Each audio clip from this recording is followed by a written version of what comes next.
to Ghostwood, the Twin Peaks podcast. I'm Charles Skaggs, ready to dive into some serious weirdness with my partner in crime, Xan Sprouse. Hi, everybody. I'm Xan Sprouse. She's Xan, and we're going to talk about Eraserhead. Eraserhead, as I think we all do sometimes. Yes, exactly. So that's something I need to put, once this episode is up and running, I need to put that link on our site to the Bruce McCullough Eraserhead song. Right. Yeah, I remember you sending me fantastic. The link. I did watch that. Yeah. So yeah, that's cool. It's a fantastic song. It is not suitable for work, but it's really funny. And his record came out in the late 90s, and his first comedy record came out in the late 90s. Bruce McCullough, by the way, was one of the kids in the hall. Right. If you don't know who Bruce McCullough is, this, I feel bad for I'd be very surprised. Yeah. Because I would think that, usually the Twin Peaks crowd would be into something like Kids in the Hall, I would think. Well, yeah, but we could have some younger people who don't even know to look for Kids in the Hall. This is true. You're right. So if it was like if it's the millennials. Right. The Kids in the Hall were a late 80s, mid-90s to mid-90s Canadian Monty Python, basically. Exactly. Sketch comedy. Comedy. They didn't have a lot of female actresses come in. They just dressed up like them. Just like Monty Python did. Yeah, there were 5 of them, just like Python. Right. There wasn't a 6th one behind the scenes doing animation, but there were some guys that were... There were some guys that were like this, the 6th kid sort of thing that were in recurring extra sketch parts. So like they're there's like Paul Bellini. Paul Bellini, yeah. He's if you've ever seen a silent chubby man in a towel, kid, that's it. Look him up. It's worth a look. All right. So yeah, we're not going to talk about Motorhead. We're not going to talk about Radiohead. We're not going to talk about Talking Heads. We're talking Eraserhead. Good though. I mean, David Byrne just has a new record out, so we can talk about that. But we're not gonna.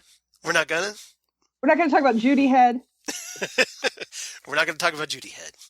Yeah, we're gonna keep her out of it. We're gonna keep her out of it. Okay, so Eraserhead. This was the 1977 surrealist body horror film written, produced, and directed by David Lynch. His first feature film. Yes, and well, oh, I'm sorry. Go ahead. No, go right ahead. While he was making this, he describes it as he lived in and loved this world for a fair amount of months. And while he was making this, one of the areas that they were filming in had a place where he could stay. So he actually lived on set for a while in this room that had no windows, was completely black at night when he would close the doors. And he said it was a fantastic way to totally block out the noise of the day and stay in that universe. It's almost probably like a sensory deprivation type thing where you're just kind of, for the most part, I mean, I'm sure you could hear noises and whatnot, but just to kind of tune everything out. Right. You have a lot of that sensory overload noise getting... I can't think that would be particularly healthy for your psyche, though. This is David Lynch. Good point. So I think what is healthy for David Lynch might not necessarily be healthy for everybody else, and vice versa. Right. Yeah, that is an excellent point, because, yes, we have to keep in remembering who we're talking about here. So, yeah, this is Lynch's first feature film. Some notable Twin Peaks people turn up in this. Yes. Primarily Jack Nance, who is credited here as John Nance. Right. This is his formal John name. But he is, of course, the main character, Henry Spencer. Right. And we also have Charlotte Stewart, who plays Mary X.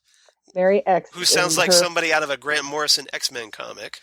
Kind of does, doesn't it? Yeah, her whole family is the X family. Exactly. So. And so she, of course, went on to play Betty Briggs in the both the original Twin Peaks series and The Return. Yes. And assistant director and assistant camera is Catherine Coulson, who is the log lady. Exactly. So the late great Catherine Coulson, who at the time was Mrs. Jack Nance. Yep. You are on your trivia today. Yeah, Eraserhead's kind of... I really like Eraserhead. How many times have you seen Eraserhead? I don't count like that, but I have seen it enough Roughly, times. Estimate it. I mean, just a ballpark. At least 50. Wow. Yeah. Wow, I feel like I've only watched this movie. I told you before we started recording, that this is like my fifth time watching this movie, because it's an unsettling film for me. It is So, very unsettling, but it's beautiful. It's right. a really beautiful looking movie. And I have a hard time with people telling me that unsettling movies are beautiful, especially when they are torture porn or a lot of violence against women kind of movies, things like that. But this is more violence against the psyche than Right. anything else. And so it just some of the imagery and the way the sounds work and the way the filming is done. And of course there's all that great David Lynch mid-century furniture that I just adore. Well, So this film is essentially like a nightmare brought turned into a motion picture, like one of David Lynch's right. nightmares. As And David Lynch says about this film's tagline is the quote of David Lynch's is a dream of dark and disturbing things. this film certainly is that. And that's really all you're going to get when it comes to synopsis Right. or plot.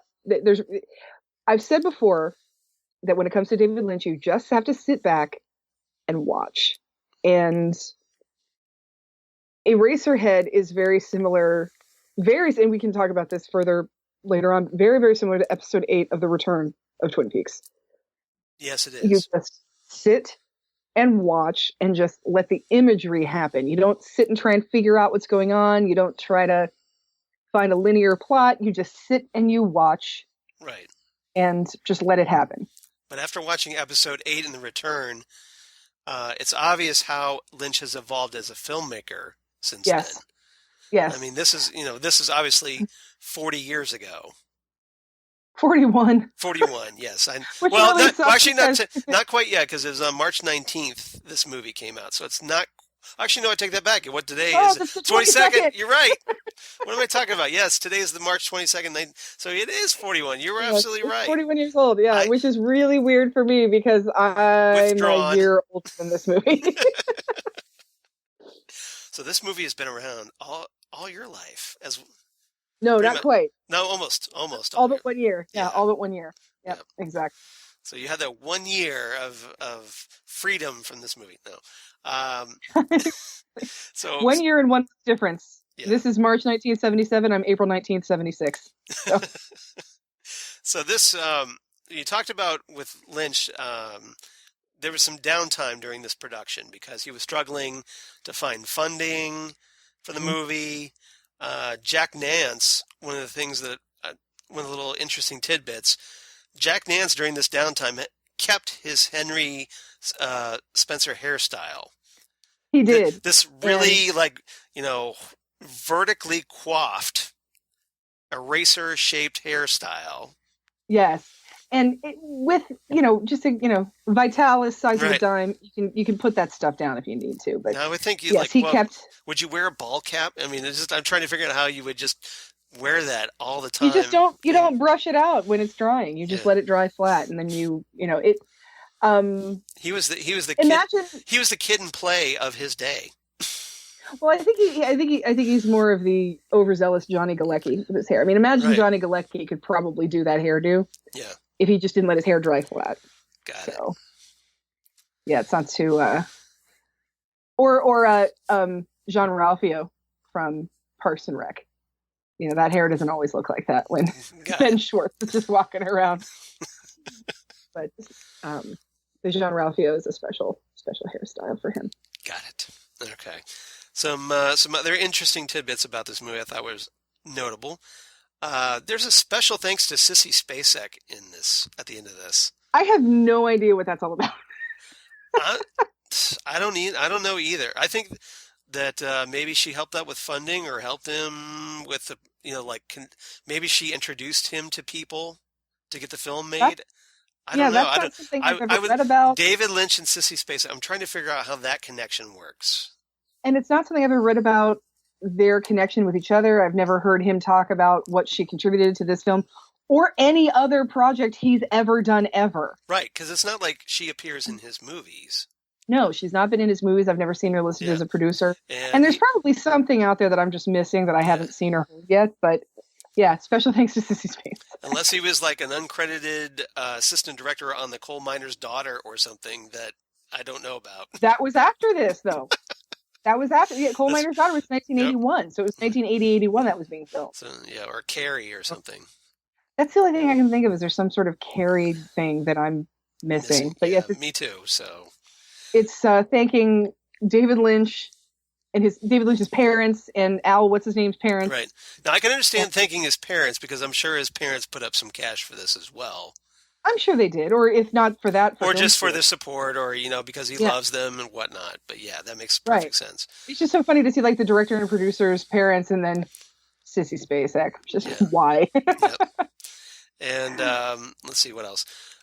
Jeannie Bates, who plays Mrs. X, Mary X's mom. A little tidbit: she was Diana Palmer in the original 1943 The Phantom. So yes, that's right. Now, who starred in the remake from 1988, The Phantom? Well, that was Billy Zane from Twin Peaks. No. That was 1996. Oh, it was 95. I'm sorry. I'm waiting. 95. Yeah. Okay. I was like, there was an 88 Phantom. No. You're right. You're absolutely right. I was thinking. That was. I was for some reason I was thinking that was a late 80s movie, but you're right. It's a 90s movie. It's a 90s movie. Yeah. Christy Swanson played Diana Palmer. Right. And Billy Zane, of course, John Justice Wheeler from the Twin Peaks universe, is the Phantom. Right. So, but anyway, I just thought that was kind of interesting. And she's also in Die Hard 2 as the old woman on the plane. Really? Yes. Okay. Yep. And if you remember that character.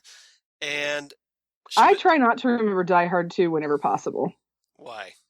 I don't like Die Hard 2. You don't? I love. Well, I mean, obviously, I don't like it as much as the first one, but how can that's impossible? Yeah. I don't like Rennie Harlan. Oh, I get that. I have looked through his. Well, I don't know Rennie Harlan personally. Right. I don't like his movies. Yeah, like Cutthroat Island and all that, and and Long Kiss Goodnight, and pretty much anything. I looked one time at his directorial resume, and I literally don't like any of those movies. So I'm not a huge fan of the work of Rennie Harlan. So that's part of it. Got it. Also, I think it was rushed too fast to make a second movie to cash in on how good the first movie was. Right. When we know that we can do a good Die Hard sequel like Die Hard 3. Right. Like the third one. Yeah. So this is probably but Die Hard 2 is probably my second favorite sequel to Die Hard. Really? I rank it as number 3 in the series. Over Die Hard 3, really? Yeah. No. I said the third. Second favorite. Okay. So basically, I would go Die Hard with a Vengeance, Die Hard 2, Live Free or Die Hard. Okay. And The Abomination at the bottom. That is A Good Day to Die Hard. I don't even think I've seen that one. It's pretty much unwatchable. Oh, jeez. Because of what's his name? The guy that plays John McClane's son, Jack. I don't know who that is. Yeah, I'm trying to remember. He was in Suicide Squad as Captain Boomerang. I'm trying to remember the actor's name, but it's blanking. But that doesn't matter. I still haven't seen Suicide Squad. Yeah. So. Jeannie Bates also played Irene in Mulholland Drive. Yeah. So there's her second David Lynch connection. If you're friends with David Lynch, you can stick around with him for a long time. Well, yeah. I mean, if he finds you interesting, and he'll find a role for you somewhere eventually. As Jack Nance and Catherine Coulson have proven. Right.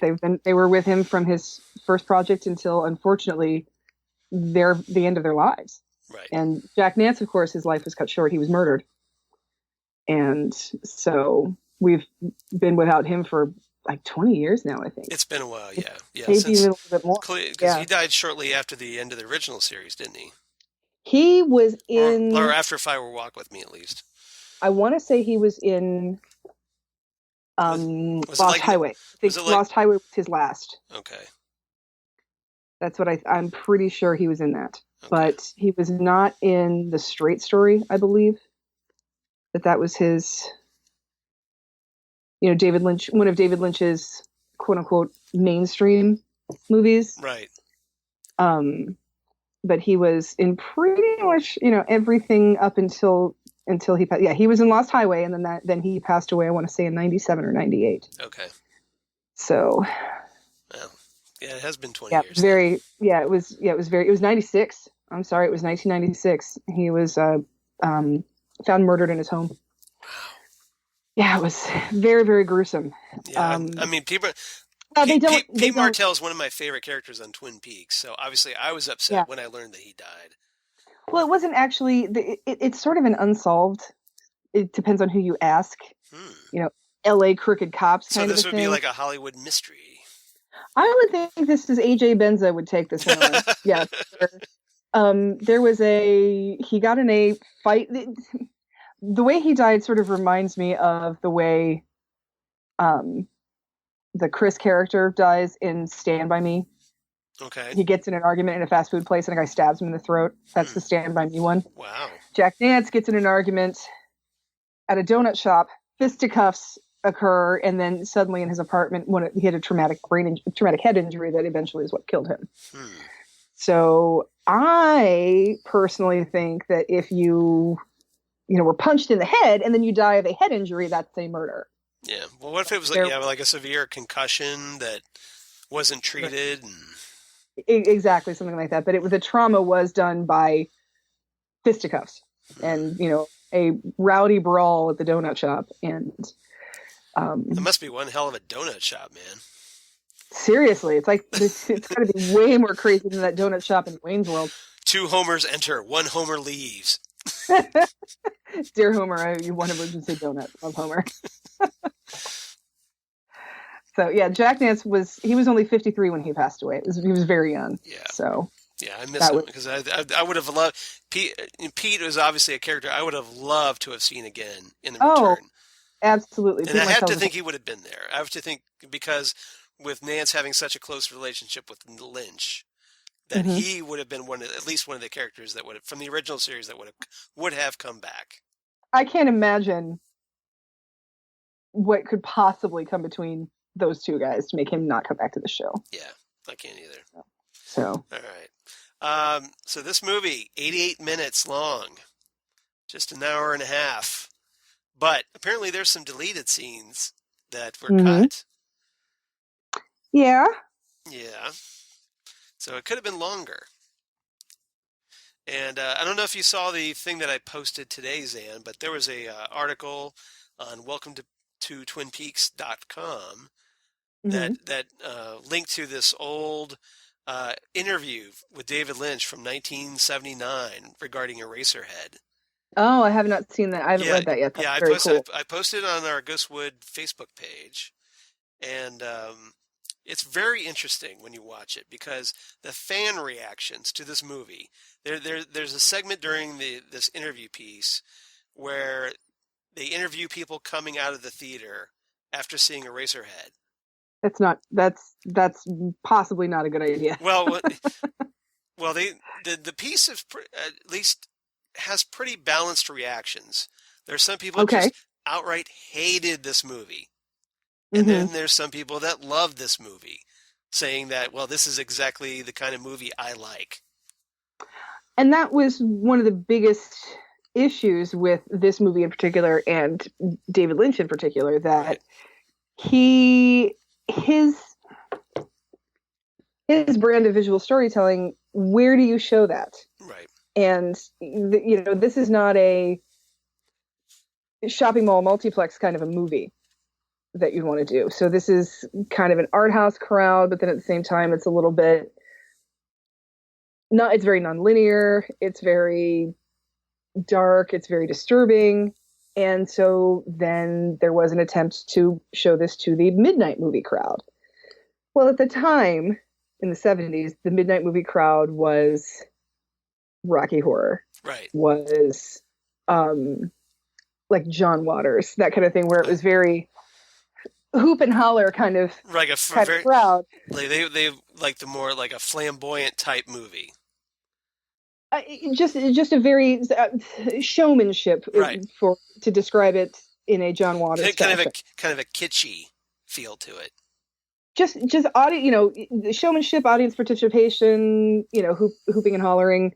And this is not one of those movies. This No. is not a, get really excited and cheer for anybody kind of a movie, or this is not a movie that you want to, dress up as the characters. No, no, no, no. This is a movie that you want to hide in a dark corner, and you just want to go home with a glass of milk and just think about nice things. Yes, and hope there aren't any razor blades lying around nearby, or any pencil factories or anything like that. And so, what you mean? Pencil factories? That's the one. Yep. So, as I hold up a pencil for those who obviously can't see me. Yeah. And we joke a lot about how this movie is weird and disturbing and dark, but it is definitely worth watching. I don't want people to think that it's not, because well, obviously you enjoy it because you've seen it over 50 times. So before we get into this discussion, the main discussion, I'm dying to know what is it about this movie that you find like really that fascinating? You want to watch this over and over, so compelling, I guess. I love the visuals of it. Just everything small, from the eraser shavings being swept off the desk and then being this cloud of eraser shavings. Right. I love that I have no idea where or when this is taking place. It has that sort of feel of a dystopian future, but you don't see any sort of grand plan for this society. You just see these two people. That we know that Henry is a printer and he works for this factory, and his girlfriend is Mary X, and they have a quote unquote child together. Right. And they live in this sort of industrial area. Like a industrial wasteland, practically. But you can tell from the ambient sounds that things are still working, and from where that Henry is working for a factory, so that things aren't. It's not that. It's not like a complete post-apocalypse. No, it's not a complete post-apocalypse, and it's not it's not an Allentown or a Flint, Michigan, or something where there's just closed factories and people are squatting in them. No, they have apartments. Yeah. That they live in near this industrial, but you can tell it's probably low income housing, that it's not the greatest neighborhood. But you have no idea what time this takes place. It looks like it, of course it's David Lynch, so based on the furniture, it looks like it could be anywhere from the 30s to the early 60s. Exactly. There's nothing terribly futuristic about it, except that there's sort of mutant animals a little bit, that what's going on with that. And there's this weird thing. We can talk about this later as well, especially certain, bare trees that it looks like we see later on again in David Lynch's work. There's just plant matter in everybody's house, even inside the radiator. When we go inside the radiator to see the girl in the radiator, that's basically just all she is girl in the radiator. Yeah, the lady in the radiator, yeah. She's on a stage, and the inside of the radiator, I think, also looks very much like the waiting room in space from episode 8 of The Return. There's a stage, there's crackly old 78 music. So she's on a stage, and then one by one the stage lights light up, but they're tucked into this moss bracken thing. There's just plant matter in these houses for no reason. Yeah, it's almost like it looks like he's got Swamp Thing on his armoire.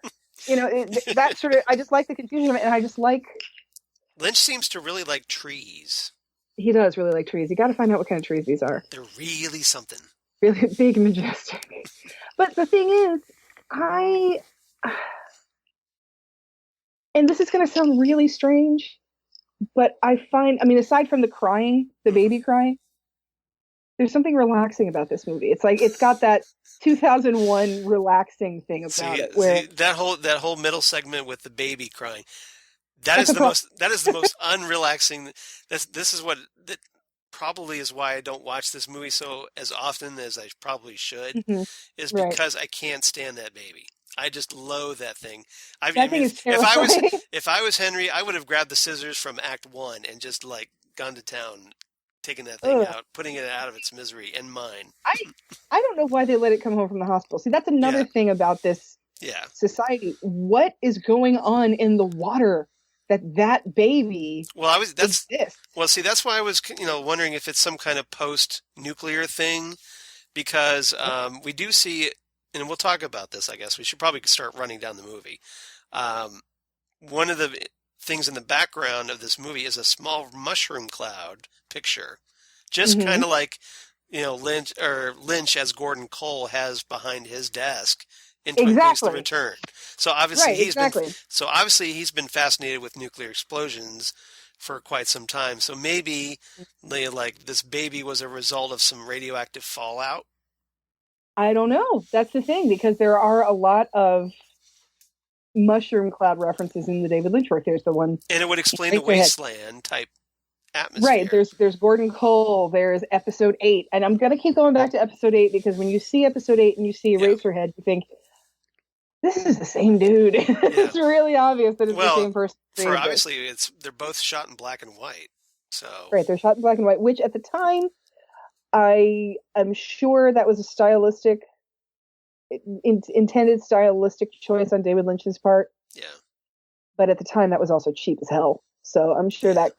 I'm sure Oh, that yeah, I'm sure. I mean, I don't know what kind of film he shot this on. What kind of camera? I mean, but it's probably like almost like a home movie type 78 camera, practically. And but he does grandiose things with it, which is yeah, yeah. and David Lynch has done Obviously, other black and white for stuff when he's had 77, money. he was very stylish for 77. Hmm. Hmm. And he went on to do his his Oscar nominated work in the Elephant Man in Right, black and white. But again, that was more of he had money for that, so that we know that's more of a stylistic choice for right, the time period. right. But did you know that the Elephant Man is why we have Best Makeup Effect Oscar? No, I didn't. Hmm. That makes perfect sense Right, right. because And John Hurt was pretty much unrecognizable in that movie. completely unrecognizable. Yes, Yeah, exactly. And so there was really no way to honor that, right. and that's where that came in. Yep. And then Rick Baker came in and said, "Hold my beer." Yeah, and did American Werewolf in London? Yes. Well, I just love it when Rick Baker wins an Oscar because you know how when the Oscars are, Right. this is the 8th nomination and first win for whoever. And when it's Rick Baker, it's like, this is the 15th nomination and 12th win for Rick Baker. I mean, ridiculous numbers of how many times he's been nominated for an Oscar. He just is walking up there. He's like, yeah, whatever. Thanks, y'all. I'll just add to the other 20. Exactly. He's gotten so much. Well, Rick Baker is. Who's better than Rick Baker? He's a legend. Yeah. Anybody who studied under Rick Baker is the only people that could even be contenders for that. Yeah, pretty much. So, yeah. All right, so let's start running this down. And try to explain this movie because there's a lot of stuff that's open to interpretation, and Xan has made a nifty little addition to her recording room, where she now has a nice flat screen in the background. Yes, I do. Mounted on the wall right behind her, Yep. just over her right shoulder. Yep. And well, as David Lynch himself says, when you get this is the so now she can broadcast look like a news studio. Exactly. I have a little thing over my shoulder. Yep. This is the Criterion Blu-ray that just came out last year. And there's a thing at the beginning where David Lynch says, David Lynch would like you to know that most TVs are not set up properly when you buy them. So you need to set them up properly. Right. It's the whole Cinemotion, I think is what they call it. You got to turn that off. When you first buy a new TV and your TV almost like it's filmed on videotape. The default. Yeah. The default. Right. The default. You can fix that. You can definitely fix that. And this DVD helps you fix that if you're not sure what to do. And he also says that it should be watched in a dark room. So I've gone ahead and turned the lights off. And here we have Eraserhead. Turn the lights off where applicable. Yes, turn on your lights where applicable. Yeah. And so, first thing we see with Eraserhead that we are calling this episode of Ghostwood, Roots of Twin Peaks. Eraserhead opens with the character of Henry Spencer horizontal, floating. Mm-hmm. Who does that remind me of? I wonder. Oh, Major Garland Briggs a little bit, and Yes. this movie goes right into it. It just goes right into, David Lynch has tricks up his sleeve that he's had for a long time, and this is Eraserhead is a great example of that because he has some stylistic choices that he uses over and over and over again that work perfectly in certain areas, and this is one of those areas. Yeah, and we should also mention that Henry's head, even though his body's turned sideways with his head horizontal, he's kind of floating in space, just like Major Briggs was in episode 3 of The Return. And there's a little planet moon rock thing behind him, which we'll come back to later. Yep. Yeah, we will. So yeah, and now some people suggested that this is kind of representative of his brain, Henry's brain. Yeah, I can see that because with the symbolism, because obviously this movie is very big on symbolism, and he is floating, sort of superimposed over this rock planet moon thing. Right. So we have like this rocky, desolate surface on the planet, and we get an overhead view of a building with a large hole in the roof. Yes. And the hole in the roof, you come into the hole, and then there's some dude looking out the window with weird facial issues, like boils or that he's been pustules, almost like pustules. Yeah. Which we will also see again later in Dune, of course. Right. Which isn't really necessarily David Lynch created material, but he does a good job with the boils in Dune. You are so beautiful, my Baron. Bring me that floating fat man.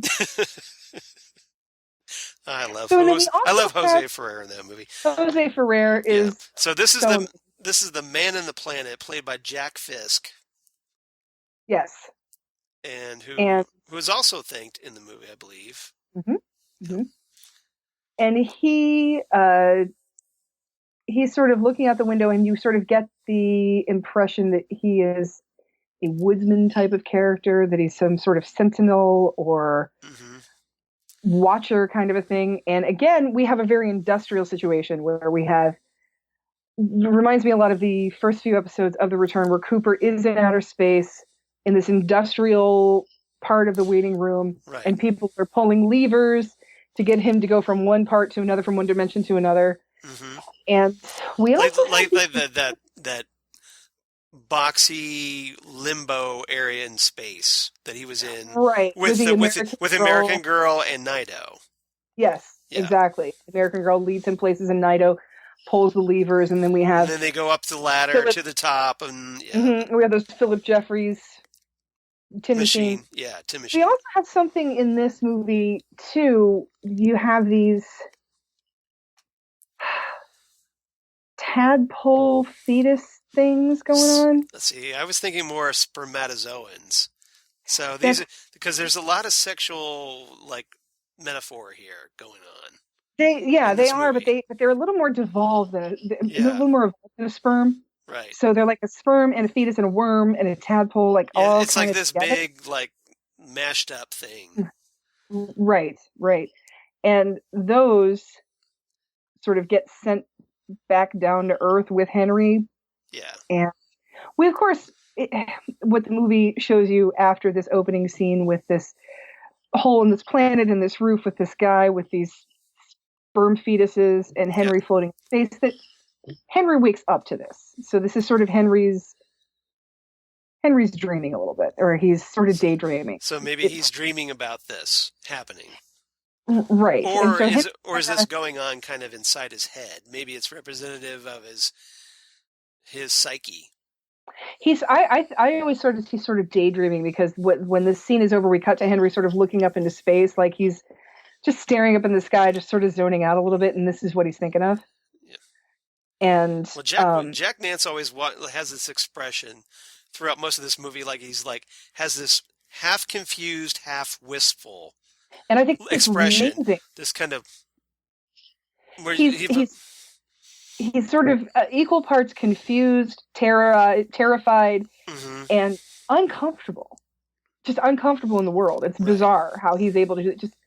It's like not quite a frown. It's just sort of like just a furrowed brow. You know? That's a great explanation for it. This kind of furrowed brow expression on his face. Like he's puzzled by something, or just not sure if he's, where he is or what he's supposed to be doing. And it just reminds me of times in my youth when I was in a new experience. Yeah. And I just felt myself just kind of like trying to just keep a blank look on my face, because it was something I'd never seen before, but I'm just trying to keep my cool about it. Right. And and I feel like the Henry Spencer character has that going on in spades. All right. So Henry starts walking home to his apartment. Through piles of dirt. You're right. And so he goes through this this slum in this industrial wasteland, whatever it is.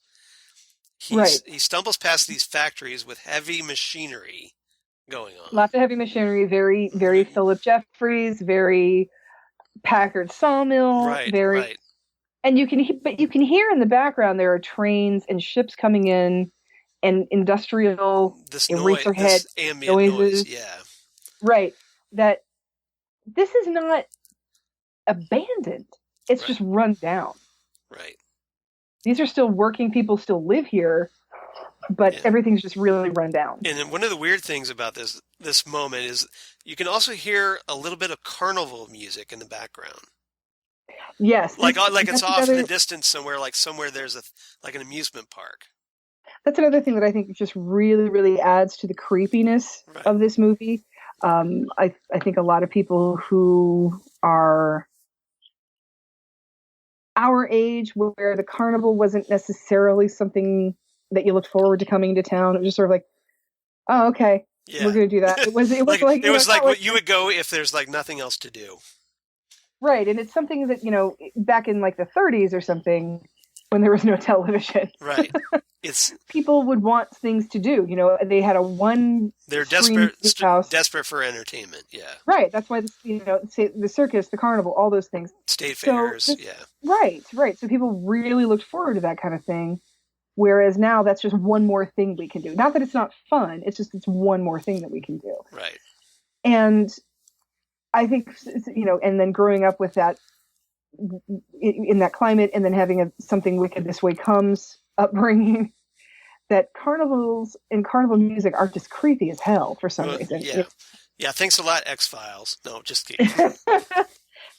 For me, that's a Ray Bradbury right there. That's 100% him. That too. And I'm wondering, I've never heard David Lynch talk about him before, but I'm wondering how much of that is Herc Harvey inspired.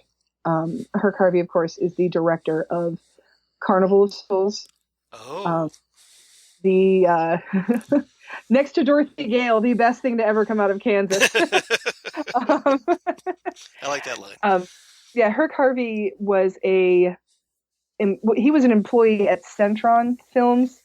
For those of you who are geeks and nerds about old hygiene movies and self-improvement and instructional videos, a lot like what they do on MST3K when they do their shorts. Right. But he did a feature film that was Carnival of Souls, which is an amazing movie. And if you like David Lynch and you like this kind of slow, eerie, ethereal, creepy kind of a movie, I highly, highly recommend it. It is also a Criterion release that was just recently re-released on Criterion Blu-ray, I believe last year. So you can get a very gorgeous copy of it. And it is nothing but carnival music, and specifically organ calliope type music, because the main character is an organist for a church. Right. So that's what you've got. And so that definitely reminds me, the ambient noises in this remind me of Carnival Souls quite a bit. Yeah. We do now. Interestingly, we don't see any like cars. No, we don't see cars. At We all. don't see any extraneous. So again, this adds to the, well, we don't know when this movie is taking place or where. Right. And we also don't see any plant life that we are certain is alive. Right. Even the plant life in the apartments It looks dead. looks like it's dead. Yeah, And it doesn't, I don't know if it has encroached on the apartments or that's a decorating choice or what happened with that. But yeah, there's nothing that looks healthy. Even because of the black and white nature of this movie, it's not like you can see a blue sky with clouds. It looks like a great 54 degrees, slightly overcast. Coming up next on the Home and Garden Channel, dead trees and dirt and what you can do to improve your bedroom. How they can liven up any rumpus room. So how dead trees can liven anything up. Yes. Yeah, we have no idea. And I think that there's something fascinating about that. And I just eventually stopped asking. He's got a phone. We know it's 20th century. I'm good with that. Right. Yeah. So when Henry goes into the lobby of his apartment, hold on. So he checks the mail there, finds out there isn't any, and then of course he takes the elevator in a very Dougie kind of way. And did you notice the floor? No, I didn't notice the floor. It is the black and white chevron pattern. Oh, is it? I didn't notice. It is. Yes, it is the black and white. I should have noticed that. Okay. The lobby of his apartment. Yeah. Looks very much like the waiting room in the Black Lodge. Right. Two chairs and a lamp, and the black and white chevron floor pattern. This is obviously some aesthetic that Lynch just loves and thinks is perfect for these kind of bizarre stories that he loves to tell so much. I'm still trying to find a way to get that flooring in my house. I love it. So, well, I'm sure you can probably look it up on the internet, right? And somebody's got to have it. Okay, let me put that a different way. Yeah. I'm looking for an affordable way of doing that. Well, that's a whole nother. Yeah, that's a whole nother. Yes, I can see this now. You're absolutely right. Yep, that's where the flooring comes.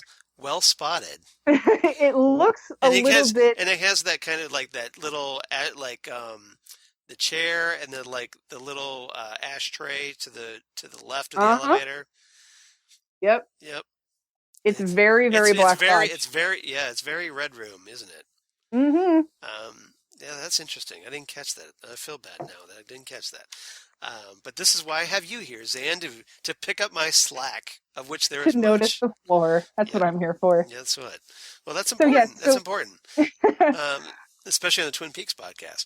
So, that's one of the things that I wanted to. That's one of the reasons I wanted to do Eraserhead, because there are so many obvious influences. Well, I don't want to say influences because it's hard to influence yourself, but there's so many inspirations from David Lynch's early work.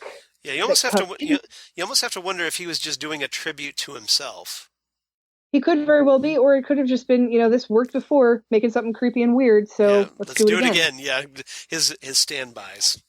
And when, he goes into the elevator in a very Dougie fashion, like he's not quite sure what's going to happen, and then the doors close, and it looks like it kind of freaks him out a little bit. Really awkwardly, yeah. And also, while he's in the elevator, electronic noises. Listen to the sounds. Mm-hmm. The little kind of electrical buzzing, crackling, buzzing, electrical sounds. Yeah, absolutely. And I think that's the stuff. Yep. And I was watching this and thinking that I absolutely do love this movie. I love the way it looks. I love the way it sounds. I love the way it feels. I love that it disturbs me. Right. But not in like an Eli Roth kind of a fashion that I just want to take a bath and, Right. Like, I am unclean. I need to be clean. And not in that sort of way where I feel like I can't function. It just disturbs me while I'm watching it, but I can leave it in the movie, and I love that about this. You're just probably more hypnotized by it than anything, more hypnotized than I am. Yeah, it's like I can't look away from it. Right. It's just this bizarre thing, and I'm fascinated with it. I think that David Lynch, and I love David Lynch's work. David Lynch is one of my favorite directors of all time. Mm-hmm. I think he does fantastic work, but I definitely think that Twin Peaks as a whole is his masterpiece. Yeah. Well, And especially after the return, especially after the return. because the And fact that so, he picked up a storyline 25 years later and connected it mhm, and made it, so well. and actually incorporated that 25-year gap. And with all those little things that seemed like that literally were thrown away. Right. We were talking about this in the episode that we did about Fire Walk with Me, the Criterion Blu-ray release, Yeah. and all the deleted scenes. The deleted scene that says, "Is it future or past?" That was literally on the cutting room floor. Right. Right. And he picked that up and ran with it. But he picked it up and brought it back, and I think that's amazing. And I think he knows. I don't think there's anything that David Lynch does that isn't deliberate. No, I don't think so either. It might not fit perfectly in his final vision, but he did it for a reason. And I think that he wants to make something out of everything he's done for a reason. And I think that Eraserhead was, 10 years of post Eraserhead things rolling around in his brain is what brought us to Twin Peaks. Yeah, I think so too. All right. So so before he goes up to his apartment, he comes across the beautiful girl across the hall, as she's called. Yes, he has a very sexy neighbor. This is Judith Anna Roberts, Mm-hmm. who informs him that Mary X called from a payphone in the hallway and invited him for dinner. He's a little surprised by this, and he seems like he wants to ask some more questions, and she's giving him that look like, I don't know what the hell, dude. Yeah, You're invited to dinner. That's all I know. Like, I'm not your voicemail, okay, dude? I'm not your answering service. I can't keep up with all your boyfriends. Exactly. Which one was it, Greg or Craig? Nice. So he goes into his apartment. He turns on some lights, sets down a brown paper bag containing groceries. Looks like a sandwich and then like wrapped up meat or something. Yeah, so he puts on some light jazz music from a record player. Again, crackly 78 records. Exactly. It's very fireman waiting room. I'm just going to start calling it that. There's the waiting room. Yep. Then there's the fireman waiting room, and then there's the industrial American girl waiting room. So. Yeah. We have to kind of distinguish waiting rooms now, don't we? Yeah, we do these days. So he takes off his shoes, puts his socks on the radiator since they were wet. That smells great. Yeah, I'm sure it does, doesn't it? Because he steps in a puddle while walking home. Mm-hmm. And then while he's sitting on his what's bed... funny about that? Yeah. He puts his left sock on the radiator, but he stepped in the puddle with his right foot. Good observation. Wow. Well, you've watched this movie 50 times. You should probably catch this stuff. Well, it's just one of those things where... Good observation. Like I said, when you're watching... I meant I should do this sometime. I keep thinking about doing this every time I watch this movie. I love David Lynch. I think he's a great storyteller. I love... I don't know the man. I love the work of David Lynch. Yeah, I understand. I get it. I do not think he's the greatest when it comes to writing dialogue. Understandable. I think a good example of that is Lost Highway. A lot of it seems very forced. It does. I like the minimal nature of his dialogue. Right. But sometimes it feels very forced and sort of silly. And you see that a little bit in this as well. Yeah. But he... Well, here he's more amateurish because he's at the beginning of his career. Right. But at the same time, I want to go through and, write... I think this dialogue would take up maybe 2 pages. Yeah. Total. There's not a lot of dialogue in this movie. So when you're not listening and you're just looking, you notice crap like that. Yeah. Well, you've got the time. Yes. Well, that's the thing. You're not... I mean, your senses... Yeah. You got the one sense working...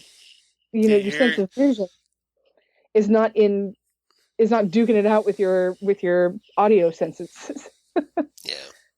So, and here again, we have Henry. He puts the sock on his radiator to dry it off, and he's looking around his room, and there's twigs and moss and just plant matter, like swamp thing, plant matter, just all over the floor of his apartment, on his dresser, just in weird little places. Yeah, and you get the feeling that this is obviously a very bleak existence for Henry.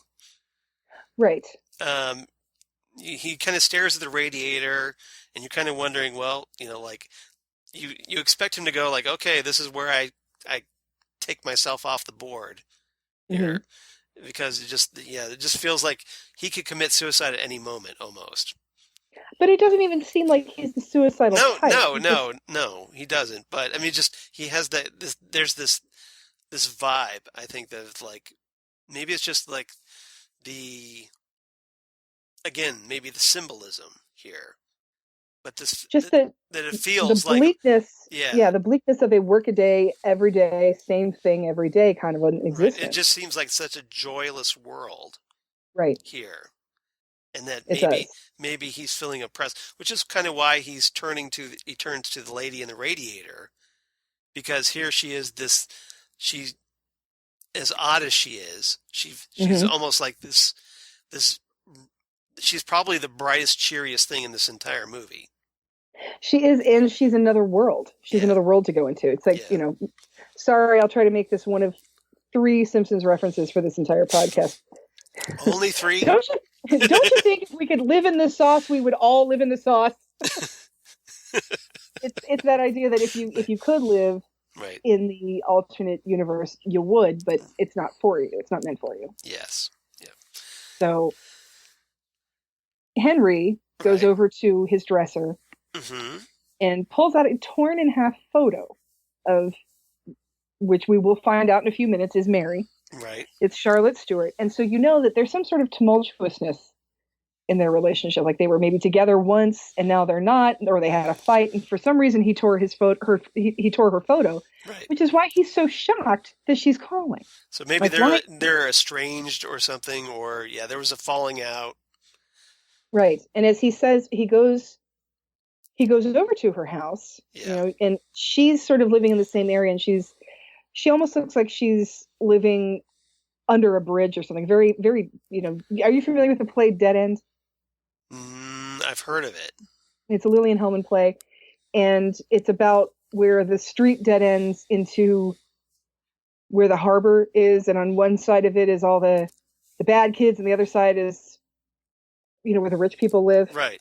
Okay. So it's a very dead end sort of a thing where there's people under bridges and industry, and she's looking out the window, and Henry comes up and she says, "You're late, Henry. I didn't think you were going to come." And he's like, "I didn't know if you even wanted me to come. Where have you been? You never come around anymore."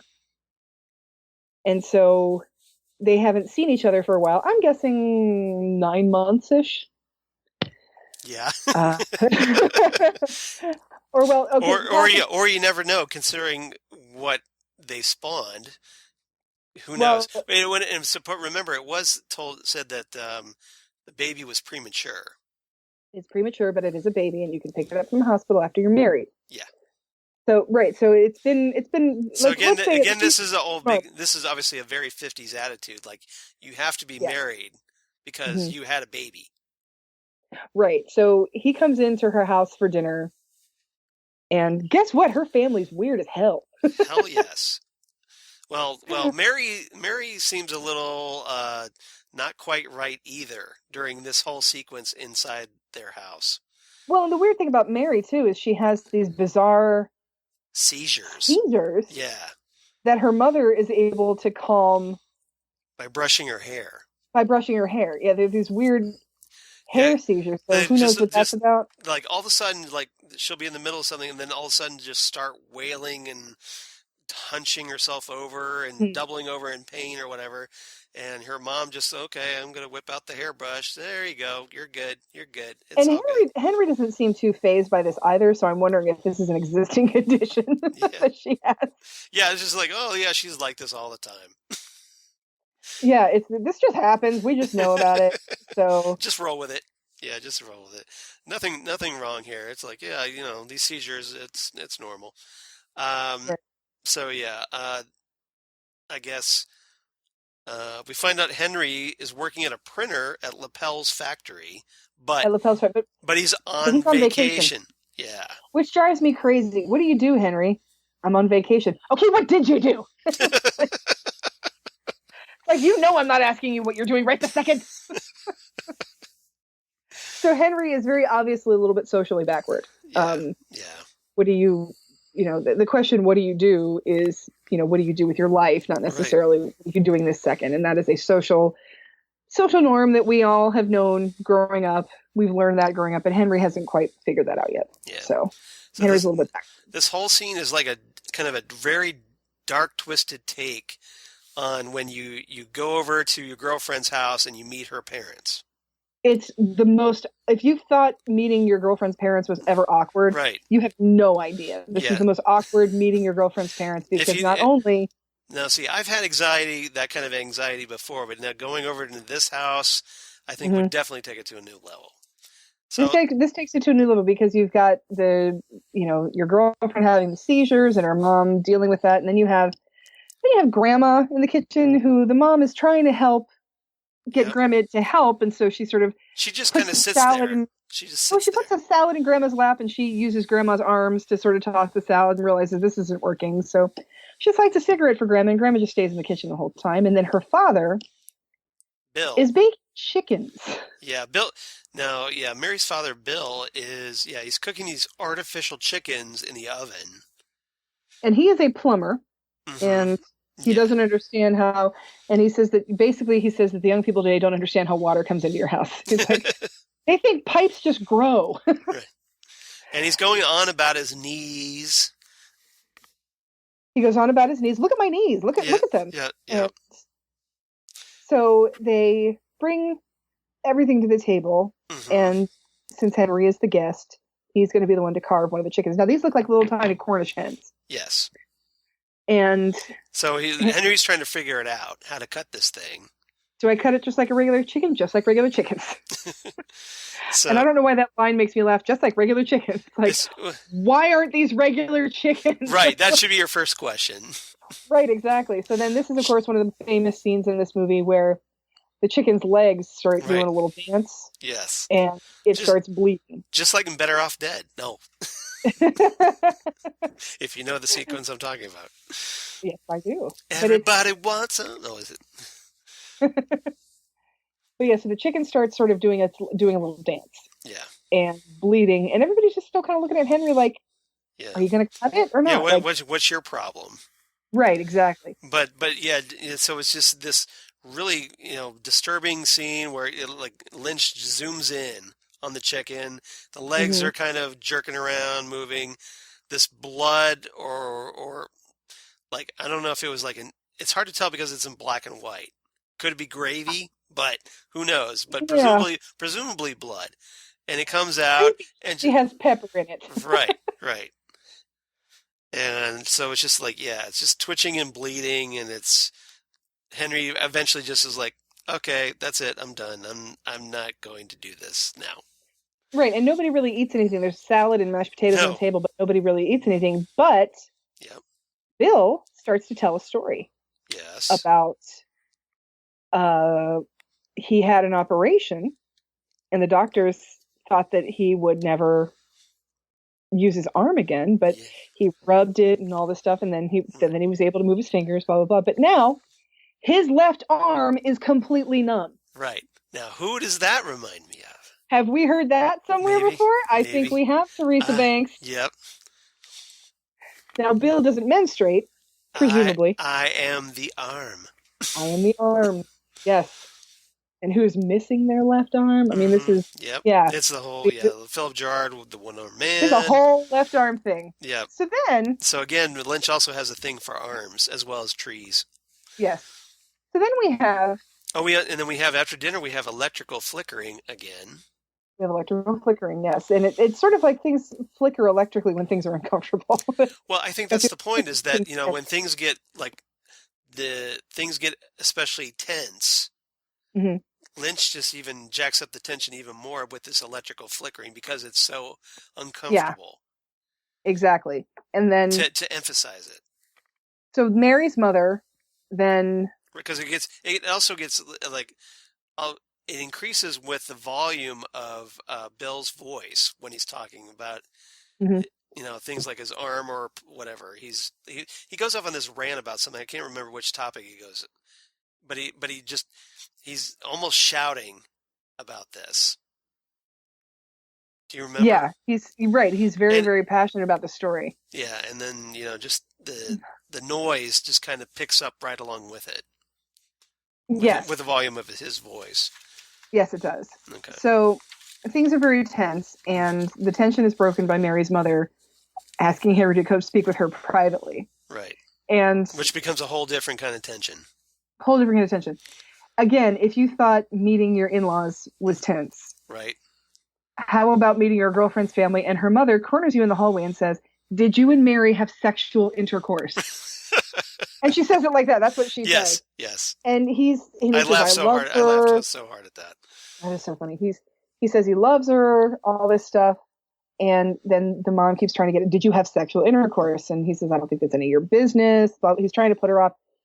So then she starts like nuzzling, kissing him. First before that happens, he says, sorry. And Jack Nance says this exactly like Pete Martell did to his wife, Catherine. So he's not really sorry. No, but I just thought it was really interesting. It's the exact same delivery that he did. Jack Nance is so good. Yeah, he was so good. Sorry. So we've got the mom. Yeah. Kind of nuzzling it, very inappropriately nuzzling and kissing him. Yeah, here's where the big tension here. Big tension comes in, which reminds me of Miss Marietta Fortune, how she tries to get with her daughter Lula's boyfriend, right? Sailor. In Wild at Heart, yes. In Wild at Heart. So, everything. I suppose that if you wanted to say this in a negative way, you could say that David Lynch is derivative of himself, but I think he just has a style and sticks with it. Yeah. So we've got that. And then, of course, Mary comes in like, Mom, which you just want to say, has this happened before? Is this the first boyfriend that she's tried to steal? She's had to go, Mom, stop kissing my boyfriend. So, and this, I think one of the things Dear Penthouse, I can't believe this happened to me. I was over at my girlfriend's house, and her mom came on to me. And then my girlfriend came in, and that's when things got sexy. So this, I've heard before David Lynch talk about a lot of this movie is the terror of the concept of being a father, right? Especially when you're not expecting it. And have, the ways you have to change and the things you have to do to accommodate this change in your life. So Mary's mother does mention there's a baby. And then this is my favorite line in this movie. Mary crying yells out, "They're still not sure it even is a baby." And so we have that we know that there's and the mother's like, no, it's a baby. It's premature, but it's a baby. And once you're married, you can take it home from the hospital. Right. Like that's almost a caveat of the hospital, that you're going to go to the hospital and say, "Hi, my name is Mary. That's my child. May I take it home? Where's your husband, ma'am? Don't have one. Sorry. Come back when you have a husband." Yeah. We're going to keep the baby until you get married. Yes. So this is that whole antiquated idea that no matter how you feel about a person, right, if you're pregnant, you have to marry them. So Henry's big mistake is like, well, just not get married, and then you wouldn't have to deal with the baby, and then you would have been just fine. Well, I mean, you equally feel sorry for this baby, and also you're terrified of it. So yeah. We'll get to the baby in a second, but I think the interesting thing here is that you've got Mary crying, and they're sort of alone in the room together, and they're almost like two teenagers who don't know what the hell to do. And she says, "Do you mind, Henry, about having to get married?" And he's like, "Well, no." I mean, because he does love her. Right. And Henry seems like that type of a guy that, he tried to be a stand-up guy and would do the right thing. Right. And what the hell else am I doing with my life, kind of a thing? Yeah, I got nothing better going on. I don't have any other girlfriends. I'm on vacation. Let's do this. But that whole mentality of, oh my God, we have to get married. I'm crying. Do you mind? That just really says something about. Yeah, that beautiful woman across the hall hasn't hit on me yet, so I got nothing going on. My schedule is free. Notice Charles said yet. Yes, that was a little bit of foreshadowing there. Yes, a little bit. So that the thing is that there's this whole idea that this is just a horrible. This is a horrible concept. which I tend to agree with. You should not get married because you feel like you have to. Right. You should get married because you love somebody. And, I think Henry says he loves Mary, but does he really? Are we sure about that? You think he's just being with her because of the baby? I think Henry is the type of young man who lets life happen to him rather than somebody who seeks out life. Right. He doesn't take charge of it. He just reacts. Yes, he lets life he's happen. He's not proactive, he's reactive. Very much so. Yeah. Very much so. Yeah, so then I'll agree with that. And you brought up that, this is obviously Lynch explores this fear of fatherhood a lot here in this movie. And this seems to be the primary theme because, he's left alone with the baby later on. Doesn't know what to do, and then it goes horribly wrong. And it goes horribly wrong, Mary bails on him. And so, yeah, it's just this, it's almost like I kind of wonder if Lynch was influenced by the birth of his daughter, Jennifer. That these are the well, we found out. I was doing some little reading. Apparently, that the baby being in bandages and whatnot. There, I guess he was presumably inspired because Jennifer was born with clubbed feet. Yes, she was. And when you are a child with clubbed feet, your legs are wrapped in casts it's like braces for your legs. And they're wrapped in casts to make them go the right way. Right. Basically. So basically the whole bottom half of your kid is wrapped up in casts. Yep. And as we see later, the whole bottom half of this baby is wrapped in casts. So I think obviously David Lynch wound up having a decent relationship with his daughter, having worked with her for a long time, and they're still close. But right. We also know that David Lynch is not with her mother. So no. That was probably a couple of ex-wives ago. Yeah, exactly. And so this could be that sort of a feeling of oh shit, what have I gotten myself into? Well, yeah, you kind of wonder if these fears and anxieties that he's telling through this film, if that was kind of what's really kind of going on in his head with his relationship with his first wife. Right. And just his relationship with the concept of being a young man and the expectation that now you're grown up, you're supposed to find a nice girl, get married and start a family and settle down with a 9-to-5 job that's secure. This concept of being this maverick filmmaker and being a family man, that's not going to happen. It's not going to work. Right. It's not going to work. Yeah, that's I mean, as creators, you especially when you're not able to create full time as a profession, you have to balance that work life and your creative efforts, whenever you can when you're not working. Right. So it's just this added pressure, and then if you throw a baby into the mix, there is no time. Yeah, there's no time. So, right. Yeah. So, we cut to obviously post-marriage. We don't see a wedding. We don't see a honeymoon. We don't see anything like that. We just see... This is like there's like a time jump here. Yes. Where they've kind of settled in. They've moved in together, presumably. They're in Henry's apartment. Yep. And they're sharing the same lump of dirt on the nightstand. Yes.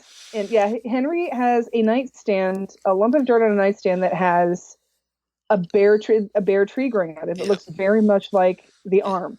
Well, and the lump of dirt looks like that lump of dirt where that little piece of paper that had "Fire Walk with Me." Fire Walk with Me, and the gold necklace, the heart necklace. Exactly. So we have a very tired, frustrated, frazzled Mary trying to take care of this.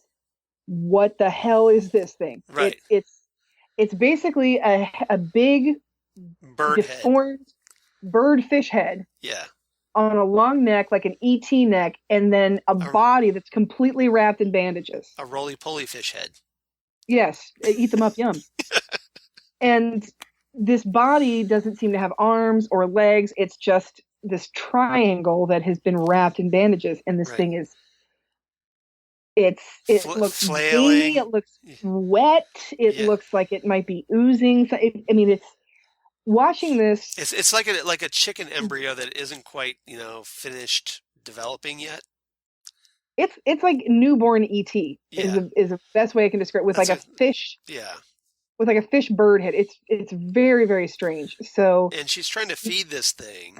but it's basically on a pillow on the dining room table. I mean, you Right. feel kind of sorry for this baby that they obviously don't know what the hell they're doing with this thing. Right. No blankets, no stuffed animals, no crib, nothing. It's just on a nasty pillow on a nasty table. Right. And she's trying to feed it, and it's crying, and she's getting to the end of her rope. She's freaking Well, out. the baby doesn't want to eat. It acts like it tries to. I don't want Yeah, to it does eat. the whole that Yeah. kind of thing. Yeah. And Henry, he comes in, kind of hears that, and then he leaves. Yeah. He So, doesn't like necessarily I like not dealing with that today. No. exactly. It's just Yeah. my I remember one time when my cousin's daughter was very little. Hmm. We were downstairs and she had been sleeping, and Yeah. we heard her wake up, and we started to hear the crying. He's like, "Oh, turn up the stereo, turn it up."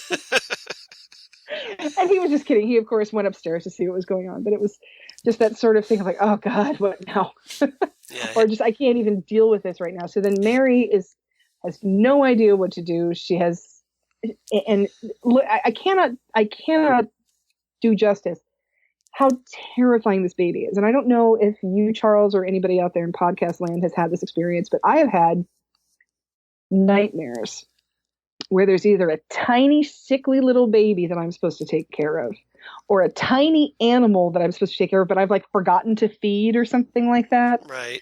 And now it's sick and it's my fault and I have to do something about it. And it's just, it's this horrifying dream. And this is like they're living that dream. This is this sickly little thing. They have no idea what to do with it. They live in this one room apartment. And They you know, they obviously don't have much. Like they don't have much. It's very minimalist. This their life that they lead because they probably don't have much and they're probably very poor. Right. They don't have much. He's a printer at a factory, and I Yeah. believe she's at this point a stay-at-home mom. Yeah. And I said before that this baby, you go back and forth between feeling really sorry for it because it obviously has problems. It's obviously sick. There's obviously an issue with why it's bandaged, an issue with why it is so gooey. Yeah. Why? And it looks like if you touched its skin, like you'd get a filmy slime. It would be it would be stuck to it and like a residue would you'd draw your finger back and there would be like residue dangling.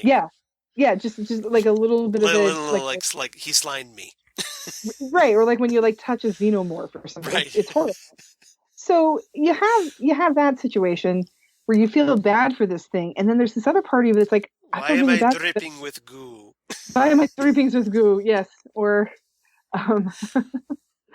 it was Ren and Stimpy where Yeah. I want to say Ren has the flu and he's just been in bed for 2 weeks, and Stimpy is like, Ren, you're sticky with filth. It's that kind of thing. So you feel bad for this thing. You're like, I feel really sorry for you, baby, but I'm not going to touch you. Like, Yeah. I'm going to do everything I can, because that's another thing about this baby. It has this big, deformed head. Right. Which is why it's on the pillow. Which is why it's on the pillow. And this tiny little neck. So even if you were to pick it up, like, how would you hold it? Yeah. So you would basically just snap its neck into it. It's terrifying, the concept of taking care of this thing, of keeping it alive. Yeah. It's a terrifying concept. So Henry finally comes home. He walks in the door and, Mary's freaking out. The baby's crying. And Henry just goes on the bed and starts staring off into space, into the radiator. And this is where we meet the girl in the radiator. He's staring off into space, into the radiator. And the radiator sort of just lights up like showtime. Right.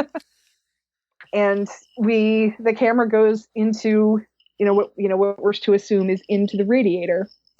Yep. And we see again. Now she's got these large, lumpy cheeks. She looks like a chipmunk. Yeah, like, It's, well, essentially, like, yeah, she's got like, like if you stuff like golf balls in both cheeks. right. She's like a chipmunk hoarding Yeah, nuts. yeah, And so Henry's just sort of staring into this and sort of, his own and she, escapism, making up his own little world. yeah, and she starts dancing, around. Now, there's a stage. Now, if you notice, the stage has a black and white little checkerboard pattern to it. Hmm. Again, black and white flooring. Exactly, and there are curtains draping the background against this. I have to wonder. Now, you don't know because they're black and white. The film Hmm. is black and white. Were those red curtains? I'm kind of thinking yes. Well, traditionally theater curtains are, so Right. I'm thinking yes as well. Yep. And again, I think that this stage looks very similar to the stage in the fireman waiting room, Right. where the horn comes down and shoots out the Yes. Laura orb. It's very similar to that as well. Yeah. So yeah, she starts dancing around, the lady in the radiator, and these mutated worms or sperm or whatever you want to call these things, Hmm. they start falling from the ceiling, and like like every so often a worm will drop, Hmm.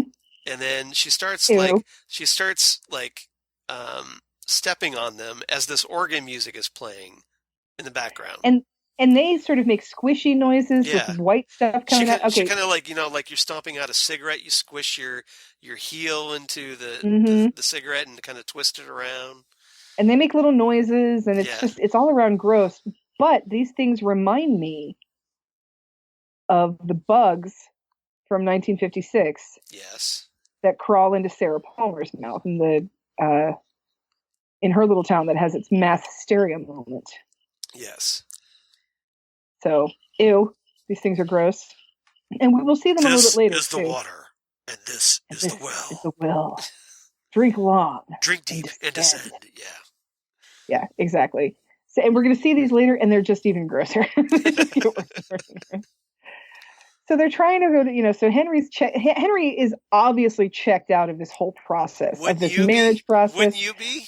I don't know what I would do. I would definitely be Or catatonic like, somewhere. okay, honey, I'm gonna go into like the other room and go play video games. Bye. No. Just not even that conscious. Video games is too much I, attention to pay to something. I would be that freaked out yeah. that I would be grandma. I'd be grandma, and you'd have to All toss the salad for me, catatonic. Yeah. and like that grandma reminds me of the grandma in Gravity. I don't know if you've ever seen the No, short film I haven't seen. Gravity. No, I haven't. Short film Gravity. I believe it's on YouTube. You guys can check it out. It's a little girl who asks her mother, "Why does the sun set?" Ah. And ask your mother, ask your father, ask your big sister, ask your grandmother, and of course nobody has the answer for various odd reasons. Yeah. And grandma basically lives in a room where you have to cover your face when you go in. She just lays there like with her mouth open, like probably grandma's dead. Probably. That's But yeah, funny. I definitely, again, not suitable for work because there is boobies in this. Uh-oh. So, There you go. but NSFW. yes. Yep. Okay. So, All but right. yeah, Gravity, short film Gravity I have with to check. Jiminy I'll have to Gravity. check that out. Yes, with Jiminy Gravity, he's a great little cartoon character that reminds you of somebody else you might have seen before. Interesting. But yeah, so I'd be grandma, just catatonic Yeah. with the cigarette just burning down to my lips, That's ash falling, just every so Yeah. often. Yeah. So yeah, Henry can't take it, so they're going to bed Yeah. at night, and Yeah. the baby's constantly crying. Mary wakes up and just yells at, "Shut up!" Yeah. Just Well, yells in the baby's face to shut up. yeah. Well, like Henry tells Mary to like move over.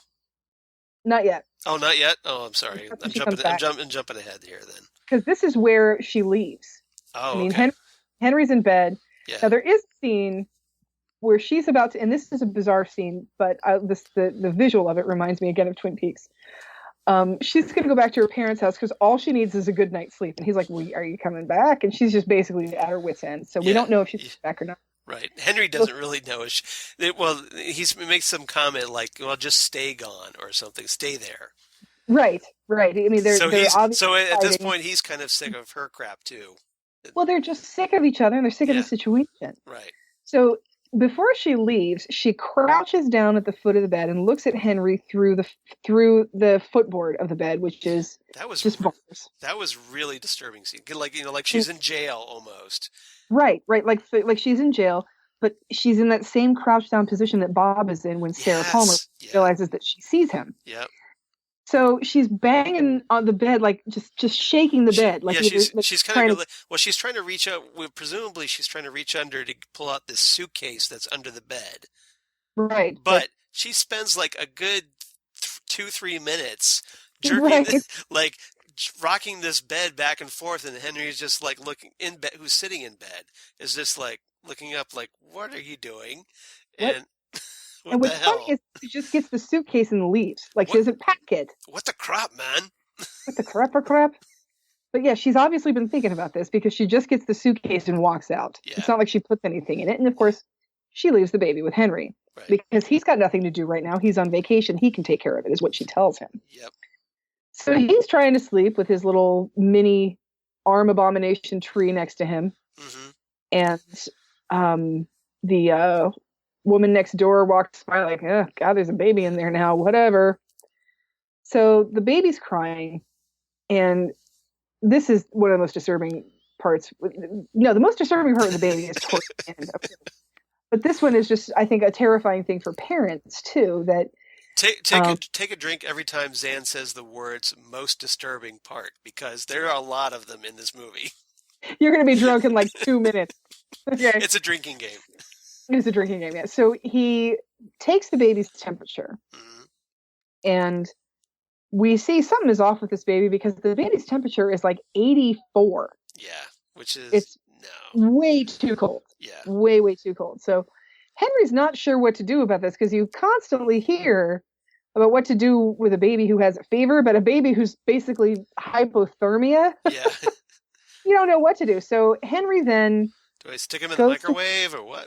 I don't know what we do here. No, that would be Dragnet.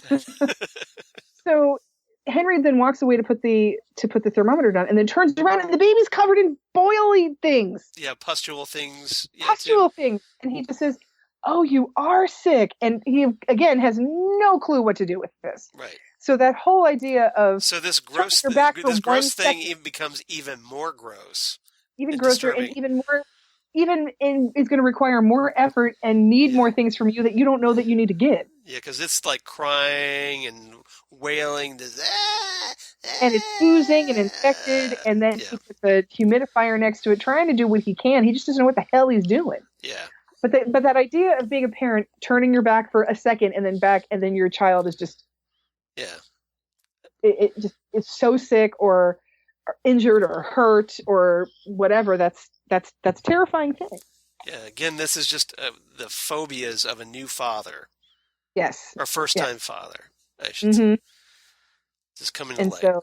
So he set up that vaporizer, and after he sets up the vaporizer, is this when the beautiful girl from across the hall comes over and asks where Mary is? In a little bit she'll do that, but what happens is he just thinks, well, this baby's sick, I'm gonna go. He puts on a jacket, he's gonna go out, and the baby cries whenever he goes to leave and stops when he's there. So he just gets a chair and sits down. I'm like, okay. I guess I'm not going anywhere. Yeah. Thanks. So yeah, thanks for that. So then he's basically just sitting there trying to sleep and having more visions of the radiator again. And this is again where we see the scene where the footlights on the stage, they light up one by one, but they're covered by this moss stuff. Very strange. I don't quite know where the plant matter comes in for this. So we have our girl in the radiator again. Yeah. So she appears on the stage again. Mm-hmm. Doing her. Well, this was when she does this. This is after the beautiful girl in the hall came over. When she starts singing in heaven. She's not singing in heaven yet. She's just squashing the things. So we see after we see the girl in the radiator, we see that Mary is back in bed with Henry, and Mary seems like she's not feeling well. She's all wrapped up. We don't know when she came back. we don't know what day this is. We don't know how much time has passed. She's sort of wrapped up in a blanket, like on Henry's side, and just sort of shaking and rubbing her eyes, like maybe Yeah, she's sick. she's all cocooned. She's all cocoon, like And really burritoed in. and Yeah. Henry is just like, move over. And she moves over like He 8 inches. tells her like Yeah. this like 3 or 4 times. And So then Henry wakes up and he sits up and he realizes there's something in bed with him. yeah. And it's those sperm fetuses. Yeah, the worm things. And are they coming from Henry or are they coming from Mary? I have no idea because he starts reaching under the covers and pulling these things out one by one and throwing them to the floor. He's just like, He throws them against the wall and then they like splatter against the wall, just ooze down the wall. Yeah, it's like one of those old wall walker things. Gross. But it almost looks like he's pulling them out of Mary somehow. That's what I was thinking. Just like, and where is he getting? Like, are his hands going, and where is he getting these things from? Right, because you see her legs under the sheets. Like, is he pulling them out from underneath himself, or from Mary, or something else in the bed? We don't know. Of Mary, like front or back? I don't know what the hell is going on. We don't know. So these things are nasty. They're nasty, and they are obviously a pox on Henry's life. So.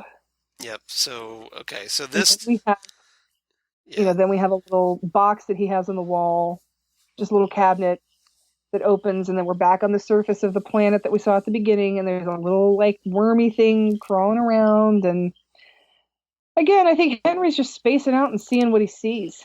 We don't know. We're not quite sure if he's dreaming anything at this point. No, because I think we're not sure, but I do think that we are supposed to know that Henry lives in his head a lot. That he's just sort of there by himself. And then here we have a knock at the door. Yep. And that is the woman across the hall who has locked herself out of her house. And it's so late. Can I just spend the night at your house? Yeah. She asks where Mary is. Henry doesn't know. He like looks around and she's gone. So again, has time passed when we had this little fantasy of the wormy thing? Yeah, we don't know. We don't know. Again, if there was like a time jump, he's just like, well, she must have gone back over to her parents. And he's like, I guess that's where she is. I mean, he doesn't seem terribly concerned. He doesn't really. And he has, he's just like, he's unsure, but he's very uncertain about it. Mm-hmm. He's not sure what's going on. So she comes in and is going to spend the night there because it's just too late to call anybody to get her into her apartment, and she's tired. And then the baby starts to cry, and she sort of notices that the baby's still there. Like, even though Mary's not there, the baby's still there. Right. So Henry goes over to the baby and like puts his hand over its mouth to try to get it to stop crying. And then you sort of wonder, like, is he putting his hand over its mouth like a lot? Like, are we going to kill this thing? Right. But no, he does not. And like, he's almost like he was tempted for a moment to smother it, but he chose not to. He chose not to, and so he's very and he sees that the lady across the hall is sort of kind of looking at the baby and kind of smiling, like, "Oh, you're a dad, isn't that sweet?" kind of a thing. And then she's kind of, looking at the bed, running her hands along the bed, like, "Hey, what can we do here?" Yeah. And then so all of a sudden it turns into.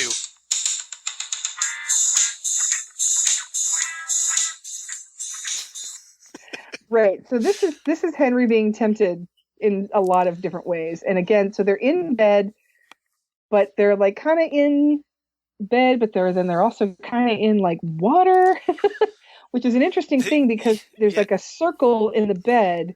Yeah. And it almost looks like the entrance to the White Lodge. Right. Well, I mean, they're in this kind of like milky pool inside the bed. Mm-hmm. White Lodge. Yeah, exactly. And so, is it supposed to be the golden oil that, from the entrance to the White Lodge that we talked about? Exactly. So then they kind of like, this bed hot tub thing, whatever, they start kind of just lowering down into it. Like they're kind of melting into this pool. Mm-hmm. And then all of a sudden it's just hair. Her hair is just left there and they're somewhere else.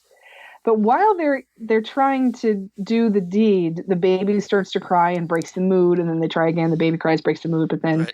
eventually they sink into the bed, and in the inside of the bed, loving happens apparently. So Sweet lovin' down by the fire. yes, exactly. And then here we are now in the radiator again, and this is where our famous song comes from. Yep. Everything is fine in heaven, which is in heaven. everything is fine fine. Yeah. in heaven. And apparently this is the only lyric to the song. No, there's more lyrics to the song. It does have a little bit of a repetitive. But it's most of it is just everything is fine in heaven. And is it in heaven everything is fine, or everything is fine in heaven? It's that kind of a feeling. Right. When you're just repeating the same lines over and over and over again. Oh, and they kind of blur. Yeah. So you're not quite sure right. where the line starts and where it ends. Exactly. And so there's a it's just everything is fine in heaven over and over again, and you've got your good things and I've got mine. In heaven everything is fine. So there are a couple more lyrics, but not many more. So then Henry goes on the stage. Mm-hmm. Like he goes up and he's kind of shuffling around, kind of like Dougie again. And there's this dead tree and a stone or a hardened ball of dirt or whatever gets wheeled out on this stage in this real like creaky wheeling sound. And Henry's also looking at the dead sperm fetuses. Yeah. And it's like, what's up? But yeah, this tree comes wheeling out, and this looks very much like the tree that's on his nightstand. Right. Which again looks very much like the arm / the abomination. Yeah. And it's making electrical noises. I am the evolution of the arm. Yeah. And it's making noises, and Henry loses his head. Yep. Just Henry gets beheaded. Pops right off there. Pops right off. Like a daisy. And what replaces his head is the baby. That was a really freaky moment when that baby's ugly, sickly, bird-like head starts emerging from inside, creeping up the suit out as the head pops out. Yep. So Henry's head is just sitting there. Which is a total nightmare vision thing. Right. That your head would pop off and this thing would sprout in its place. That something would sprout in its place, that, you're... Yeah. This is what your offspring are there to do, is to basically take your place when you die. Yeah. So it starts getting into a pool of blood, which then turns into water, which then he sinks into and then plops down on the ground out in front of where Henry's apartment is. Yeah, it basically it falls through this portal through this puddle, and then just emerges somewhere outside where the head into the quote unquote real world. Right. It drops on the top of its head and then falls over. Yep. Basically leaving the hair and scalp behind. Right. And it's this really fake-looking head of Jack Nance, for anybody wondering. If you haven't seen the movie. Yeah, it's still nauseating. So then this little boy notices it, he runs and picks it up and grabs it and runs off with it. Yep. He's just like kids do. Like, I'm going to take this head. Bye. Bye. See ya. There's a homeless guy that's like, hey, kid, what are you doing? What's up with that? Where are you going with that head, son? Apparently he's going to some weird mad scientist with it. Yeah, so he goes, like this what turns out to be an eraser factory. An eraser factory. And what they do... Yep. Oh, and then we should mention that little boy is Thomas Coulson, son of Catherine Coulson. Yes, exactly. That's a log lady's son, y'all. The log lady's son. And so what they did, I guess this is the R&D guy for the eraser factory. Right. Well, I think he's quality control. Oh, wait, no. Well, I take that back. No, that's the machinist guy, is the quality control. So this is like the supervisor.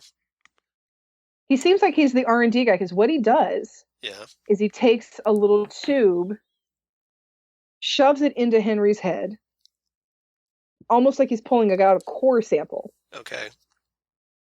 and then puts that in a machine, which then starts making pencils with erasers on the end of it. Right.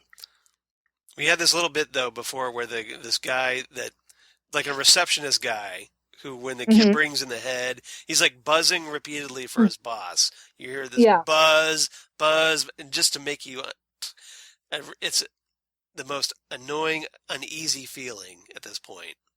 right. That's the And thing then, about this and then movie the is it's and then something. the boss comes out and just yells at the guy like, "How many times have I told you?" or whatever. Not to use the buzzer. Yeah, exactly. Like you're killing me with this buzzer, man. And then Mm-hmm. it's like, "Oh, what do you got there, son? Got a head for me? Come Get ahead, on get back. ahead. Yeah, come on back. Yeah, we could use that." And that's when he takes it back to the machine operator or whatever he is. Right. And so then we see the assembly line with a bunch of pencils with erasers on them, which have come from Henry's head, which is where we have Eraserhead. Yep.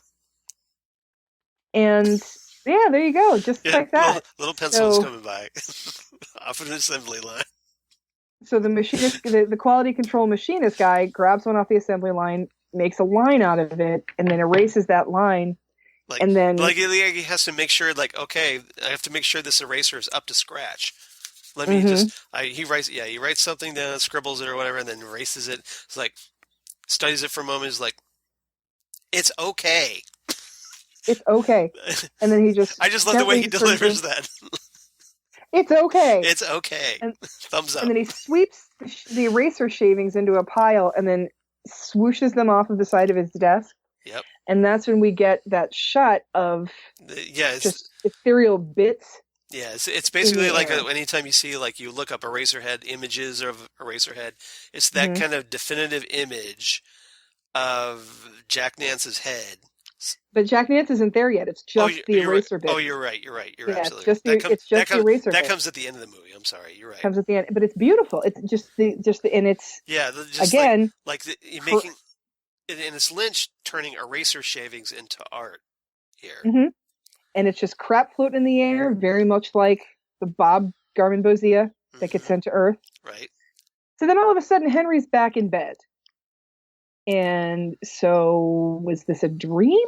A nightmare. Maybe Henry was having a Nightmare? nightmare. Yeah. What happened here? He's back in bed. His tree is there still. He's looking around his room like, the fuck? He has no idea what the heck is going on. And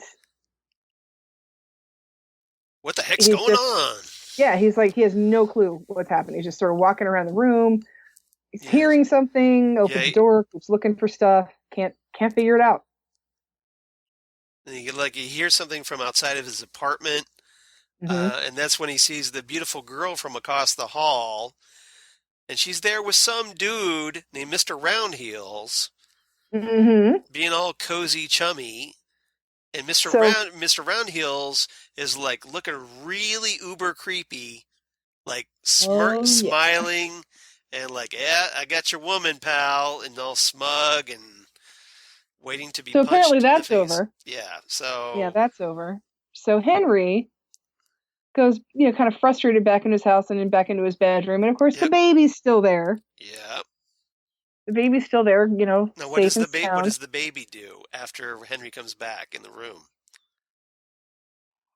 Oh, He starts making cackling sounds, and then like little. sounds like he's laughing at Henry. It sounds like he's laughing at Henry, like in that weird This cat, baby crying. Yeah. and it's just like, okay, you gotta die now, son. So for Henry, basically the whole world is against him here. Yeah, So and even the sickly baby that's on its last legs is laughing at him. yep. So yeah, Mr. Roundheels is just creepy. He's got Yeah, like that creepy smile, and yeah. it looks as He's got though that this kind of oily, slick back hair, and beak. he's just gross. Yeah, he is. He's just gross, and it looks like when they look at him, what they see is the baby with the suit head. They're not actually seeing Henry. Right. They're Yeah. seeing There's a little flicker image of like Henry's head replaced by the baby's head. uh-huh. Yeah. So that's how people see him, as Right. sort of an idiot man child, for lack of a better term. That Right. that's what he is now. He either is that baby or he's that baby's father, and that's it. Right.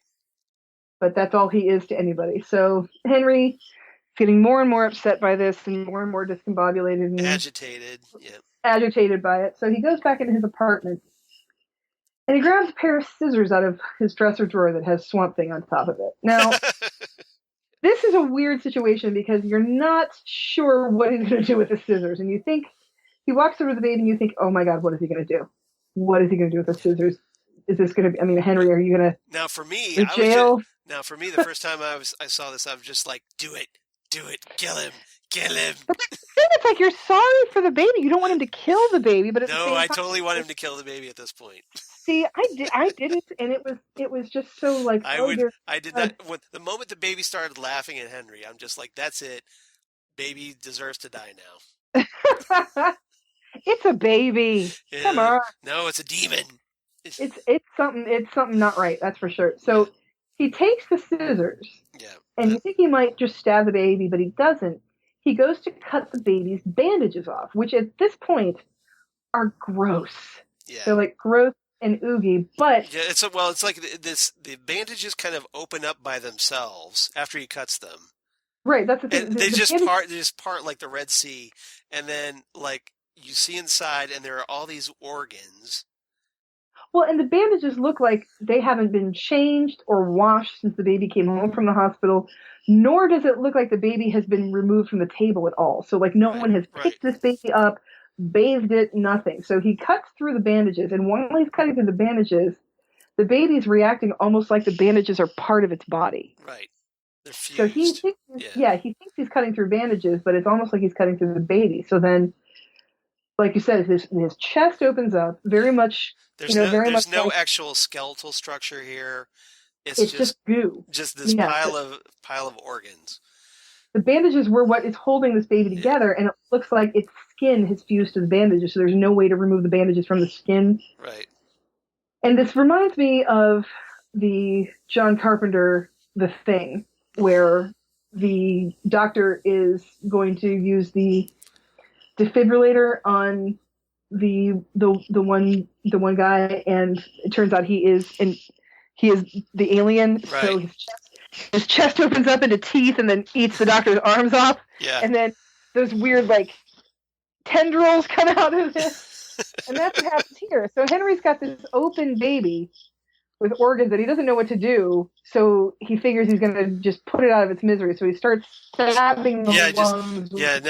Now he's going for it. He's just this stabbing this big lung type thing, or the stomach or whatever it is. Just stabs at it. There's this kind of pussy thing foamy liquid that just oozes right out. It's oozing out of the baby, and the baby is still alive. Yeah. And the baby's just convulsing, and Henry doesn't know what to do. And here's where things get weirder. And this is where Henry probably decides to himself, I just want to live in the radiator. Yeah. So now which you can't blame him, because the baby's head just kind of extends out like on an umbilical cord. Of this, and what does this look like, Charles? What does it look like? It looks like a pot pie. No. It's Garmonbozia. Yep. You're absolutely right. This is Garmonbozia. It looks like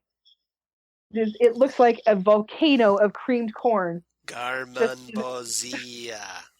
Oozing from this baby. And it's obviously a 5-gallon bucket underneath this table, because it is just coming up out of this baby. Yeah, and the lights are flickering, so again, we have lights flickering. Look at that. That's Garmonbozia right there. Yep, you're absolutely right. We also see sparks from the electrical socket. And so electrical socket, well, hey, that played a big part in the return. Is Dougie going to show up and help him out? Maybe. Now, of course, the baby is now its head has extended to 4 feet. Yeah. It's just puking everywhere. Yeah, spewing the liquid. Pile of Garmonbozia from its body on the table. And then the head just grows to ginormous size. Fills the room. And Lynch made, at this point, he must have made this head out of, paper mache or something. That's what it looks like to me. Yes, something. Because he didn't have anything else to make this head out of. And I love how the lights are flickering and it just moves around, so you Yeah. don't know Yeah. where it's like the weeping angels. Right. Well, yeah, it's almost like a strobe effect. Right, when the lights come back on, Yep. you don't know where the head is going to be. You don't know if it's Right. going to eat you or if Right. it's going to come at you like it does to Henry. It just Yep. comes after Henry. Yep. And then we zoom into the light here as I'm watching this on your video screen. Mm-hmm. And the light goes out, and Henry and the head are just alone in the dark with electrical noises. And Yep. then, Presumably that means the baby died. what does the head turn into? The Poof. head turns into the planet Yep. from the beginning of the movie. Dun dun dun. So once Yep. again, this is the first time, obviously, Right. David Lynch has done this, but David Lynch has done this before where you have the beginning of the movie and the end of the movie, they are the exact same thing. Right. So the baby turns into the planet from the beginning of the movie. And this is where you see the famous scene The iconic where image. Henry, Yeah. it's Henry staring with his eyes wide open, staring off into space with the eraser dust behind him. Right. So if you ever wondered what was going on in the air behind the Eraserhead portrait, Yep. that's what that is. It's eraser Yep. dust. And we have the baby is the planet, the hole coming through the planet again. And we go into the hole, and we're back to the dude in front of the window. The man in the planet. Yeah, pulling a lever, and But the lever looks like it's malfunctioning. yeah, because apparently it looks like he's being electrocuted. Right. The lever is sparking, and it looks like he's trying to get it to do what it's supposed to do, but it's gone awry, and now he is getting electrocuted by it while he's trying to fix it. So is this like maybe the man in the planet is actually like supposedly representative of Henry's bodily, like he controls Henry's body, his bodily functions, and that maybe if there's a malfunction that Henry dies at this. Either that or something was supposed to happen for Henry, but it just went horribly, horribly, horribly wrong. Right. That the plan for Henry was one thing, and what actually happened for Henry was something completely different. Yep. And it just went awry. Yeah. It just went totally wrong. Yeah. And then in the final scene, Henry gets to live in the radiator. yeah, so we see Henry standing around in this kind of white afterlife. Mm-hmm. So maybe he's in the White Lodge at this point. That's what I'm thinking. Yep, and embracing the lady in the radiator who comes over and gives him a big old hug. Like everything's okay. Because everything is fine in heaven. In heaven, everything is fine. In heaven. Yep. Actually, there's a great. I forget where I found this, but there's a great cover of that song. Yep. Done by the Pixies. Oh, is there? Yeah. Oh, I gotta check that out. Yeah, it's very cool. It's a little less creepy. One would hope. Yeah, one would hope. One would hope, and yeah, I like the Pixies, so yeah, that's good. So basically, the end of this movie is when it's all over, you get to live in your fantasy, and everything's going to be. And we end with, of course, with the credits, and then we hear that kind of calliope organ music. Yes. Playing. Yes. So it just keeps creeping you out. Yeah. It doesn't stop. And at this point, you're either like, "What the f did I just watch?" Mm-hmm. Or that was amazing. Or a little bit of both. Or frankly. both. Or both. Or yeah. Because again, this movie is. You just got to watch it. You don't try to figure it out because there's nothing to figure out. Yep. It's going to be anything remotely linear storytelling for you. You just got to let it flow over you. Don't think, just let it happen. Don't think, just watch. Yeah. Fly. Just fly. We just got something. I ain't saying what it is, but trust me. Trust me. One of my favorite lines in Superman, the movie. That is a really good. I love that whole sequence, but yeah, that pilot in that movie, I just love that. So there you go. We got through Eraserhead, everybody. I feel like we just shared this big experience. I don't know about you.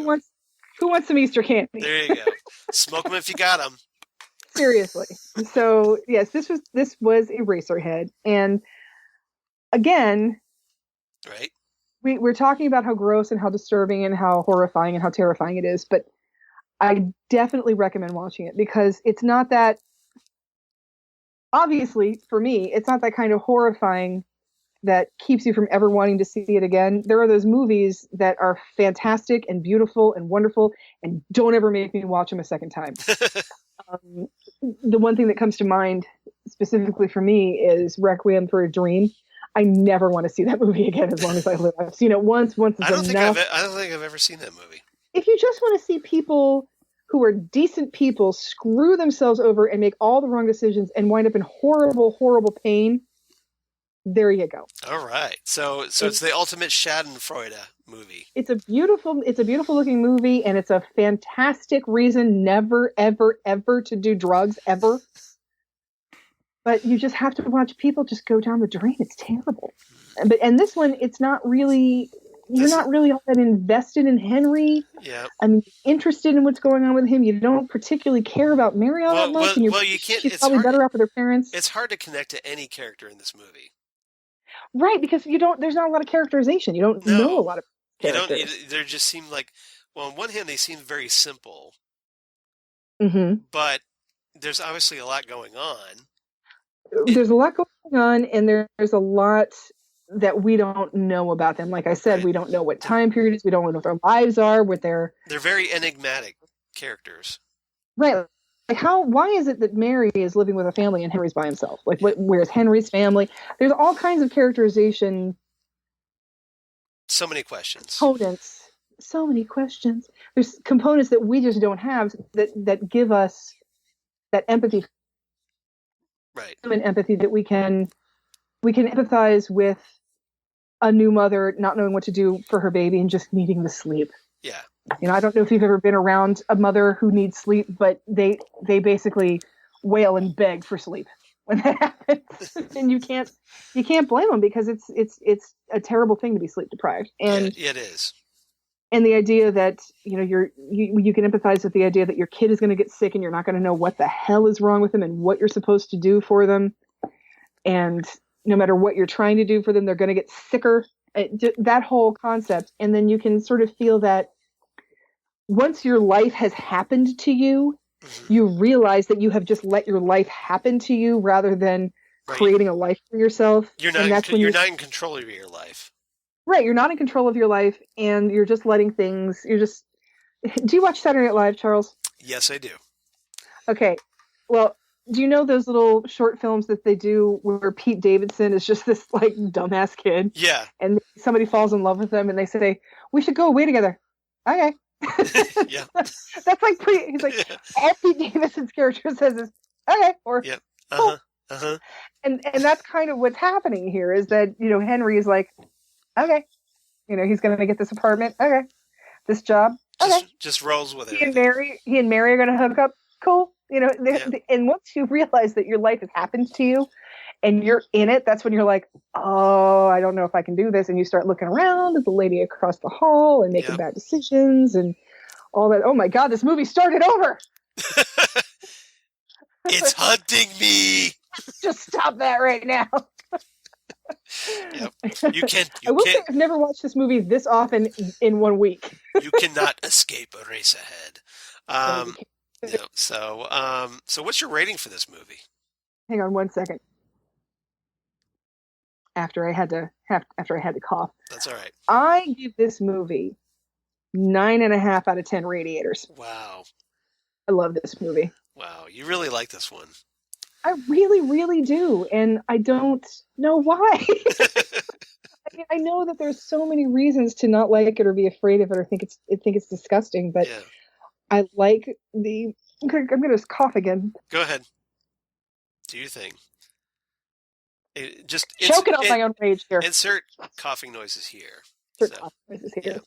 Yeah. So, yes, I like I said, I love that it's just disturbing enough to stick with me, but not haunt me.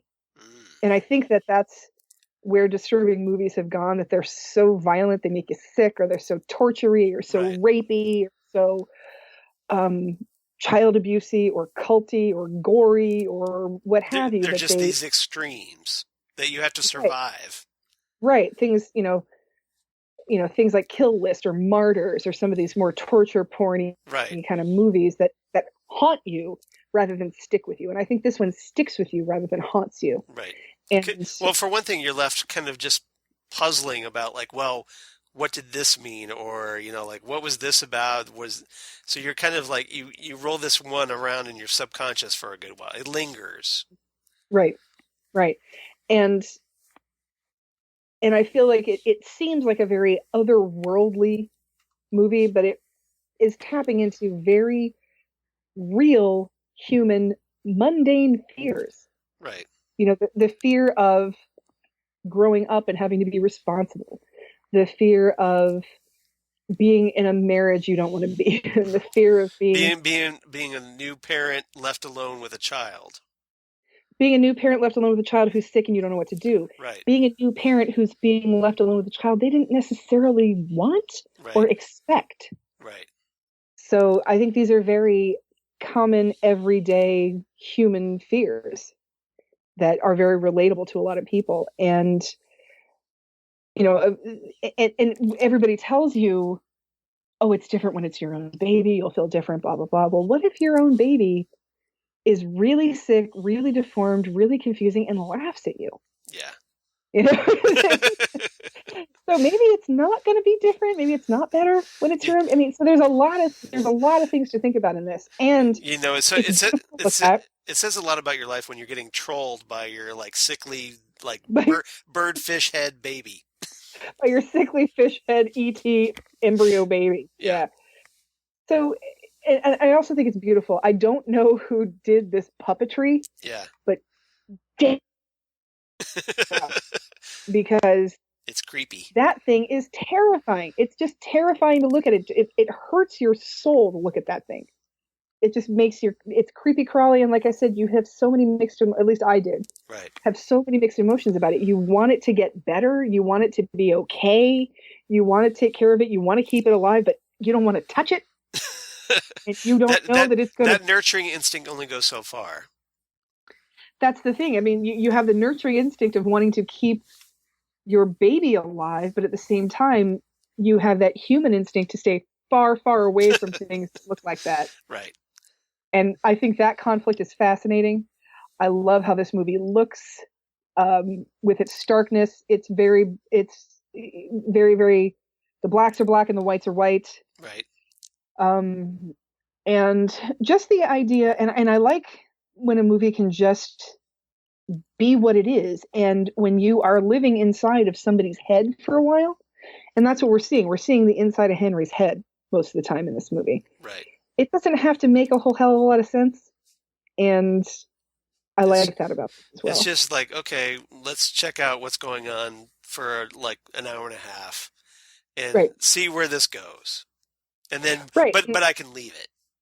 Yeah, you can leave it behind. You're not stuck here. It sticks with you, but it does not haunt you. I remember watching Naked Lunch with a group of people when it first came out.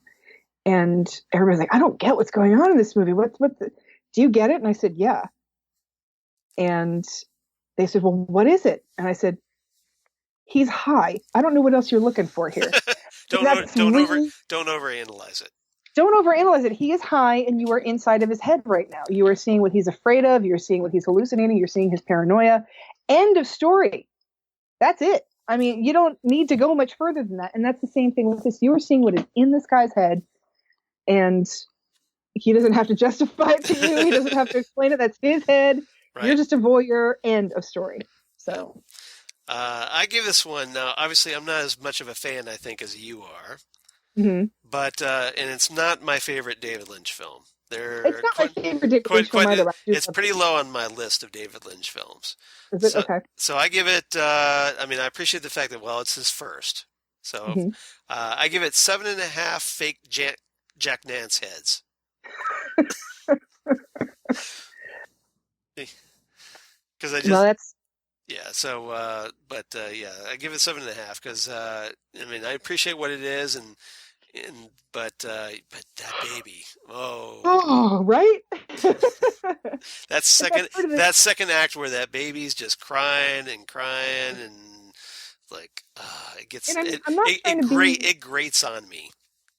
I'm not trying to be one of those guys that is like, no. But that's makes it good. No, And no, no, I don't no, want to no, talk no. about. You're I don't not. want to be that kind of person, but I think that is what makes this movie effective. That baby being so Yeah. horrifying is what makes this movie so See, I effective. feel like I'm in the wrong here for like for feeling how I'm feeling because about this movie because like, well, am I missing something? Maybe I'm not getting the baby enough. I don't think you're missing anything. I Maybe, just I don't, and maybe I have a different perspective from it as being female. maybe That I have that sort of that's inherent possible. evolutionary nurture kind of a thing going Right, on. That right. when you see something that is obviously sickly, I wanted to be better and take care of it and yeah, call it, name it George and yeah, that kind of thing, or even like when you see like an egg that falls out of the nest and it hatches and there's obviously a not like a premature bird in it, right. you feel terrible, but I don't want to touch it. It's that feeling of empathy and being horrified and sad that this is happening, but please don't make me have to do anything with That anxiety. it. Yeah, Yeah. exactly. All right. So next time on Ghostwood, shall we continue our Roots of Twin Peaks Roots uh, of Twin Peaks Part Two. part two? So what do you We'll recommend? blue velvet. That's what I was thinking as well. Bluer than velvet was the night. Yeah, and that one I actually have on DVD because I actually really like Blue Velvet. So, I adore Blue Velvet, s- and I apparently didn't have it on DVD. I thought I did, but I didn't, and I well, just rectified it in the last uh, couple of months. okay. So I was just, yeah, I was gonna say I could always bring mine over, but you've got it, so that's cool. Dear Criterion, this Ooh, needs to be next. yeah, that would be good. Criterion has done Eraserhead. They have done Fire Walk with Me. Yep. They have done Why not? Mulholland Drive. I think Shout is releasing Wild at Heart, if I'm not mistaken, a new version That of needs it. all of these need to be Criterion. Yeah. They did three of the Lost Highway needs to be Criterion. Yeah, I'd like to see Blue Lost Velvet Highway and again. Wild at Heart. I think I've only watched that one once, so I'd like to see that again. Lost Highway was one of those where I was super excited for it to come out in the theater and like took the day off to see it like at 2 in the afternoon. Yeah, I was so happy. yeah. So yeah, we'll do Blue Velvet next time. Like with Eh, this movie where we said that the beginning is the same as the end. right, Spoiler alert, that's Lost Highway. right. It opens up with Bill Pullman getting a buzz at his door and somebody saying Dick Laurence is dead. And it ends with Bill Pullman going up to his own doorbell and buzzing it and saying Dick Laurence is dead. So Well, yeah, Lynch seems to like circular films. That kind of recursive. They go back on themselves. Linear's not his favorite. No, Yeah. no. So yeah, we're going to do this. This is obviously one of the major influences Yes. of, and In a much more linear way, we have small town, weird shit's going on in a small town. And exactly. I mean, Kyle MacLachlan's got to figure it all out. Kyle MacLachlan and Laura Dern on screen together for the first time, y'all. Hmm? Yep. And then Dennis Hopper, of course, Oh, Dennis Hopper. and oh, who else? The Jack Nance. Jack Nance. You're right. Jack Nance is in this movie. Oh, I was trying to think. Brad Oh, Dourif. Scott, Dean Stockwell. yeah, Dean Stockwell. That's who I was trying to think of. Yes, yeah. So, As Ben. yep, and who does a very entertaining lip sync of Roy Orbison's "In Dreams," Right. This is the if which is one of my lip sync, favorite scenes. I love that scene. this is the lip sync battle to end all lip sync battles. Pretty much. Oh, and I'm sorry, Charles. To this day, if I ever have to use one of those, extension cord light bulbs with a cage over it, Yeah. first thing I do is sing that song. I want one of those old timey microphones. Hmm. Yeah, that'd be great. That would be so great. And I cannot think of the actress's name right now. The actress who plays. Oh, Isabella Rossellini. Oh yeah, Isabella Rossellini. Yes, she is. She is the Yeah, ingenue in this. yes. But the woman who plays his grandmother is Mrs. Chalfont, Mrs. Tremont. Oh yeah, I yeah. I know it. can't think of her name. Alice something. I can't remember. Yeah, I can't I can't. remember. But anyway, yeah, Yeah, I can't remember her name, but I know who you're she's a, talking about. Just say she's in Mr. the Chalfont. We know who you're talking about. Right. Yeah, and a lot of the usual David Lynch players. Yep. So. All right, so that's what we're going to do next time. I'm looking forward to that one because that will be fun. Me too. Any excuse to watch. Haven't watched Blue Velvet for a while either. So, but I've been really wanting to. So, I'm Mm-hmm. kind of glad we're doing this now because I was kind of saving it up because I was like, well, maybe we'll review it for the podcast. And sure Oh enough, yeah, here we here are. we are. Here we Yeah, are. Oscar-nominated Blue Velvet, by the way. Yes, yes. So. So looking forward to that. So obviously we've got so come on back for that for episode 32. And in the meantime, if you'd like to get a hold of us here at Ghostwood, you can reach us on the Twitter machine at GhostwoodCast, or you can email us at ghostwoodpodcast@gmail.com on the Gmail. On the Gmail. And you can reach us also on our Facebook account, Ghostwood, the Twin Peaks Podcast. Reach us there on Facebook while Facebook still exists, everybody. If you've been watching the news lately. Yeah, we'll see what their privacy algorithms do in those exactly. next couple of months. Yeah. No guarantee on if it'll show up accurately in your feed or not because Facebook, but yeah.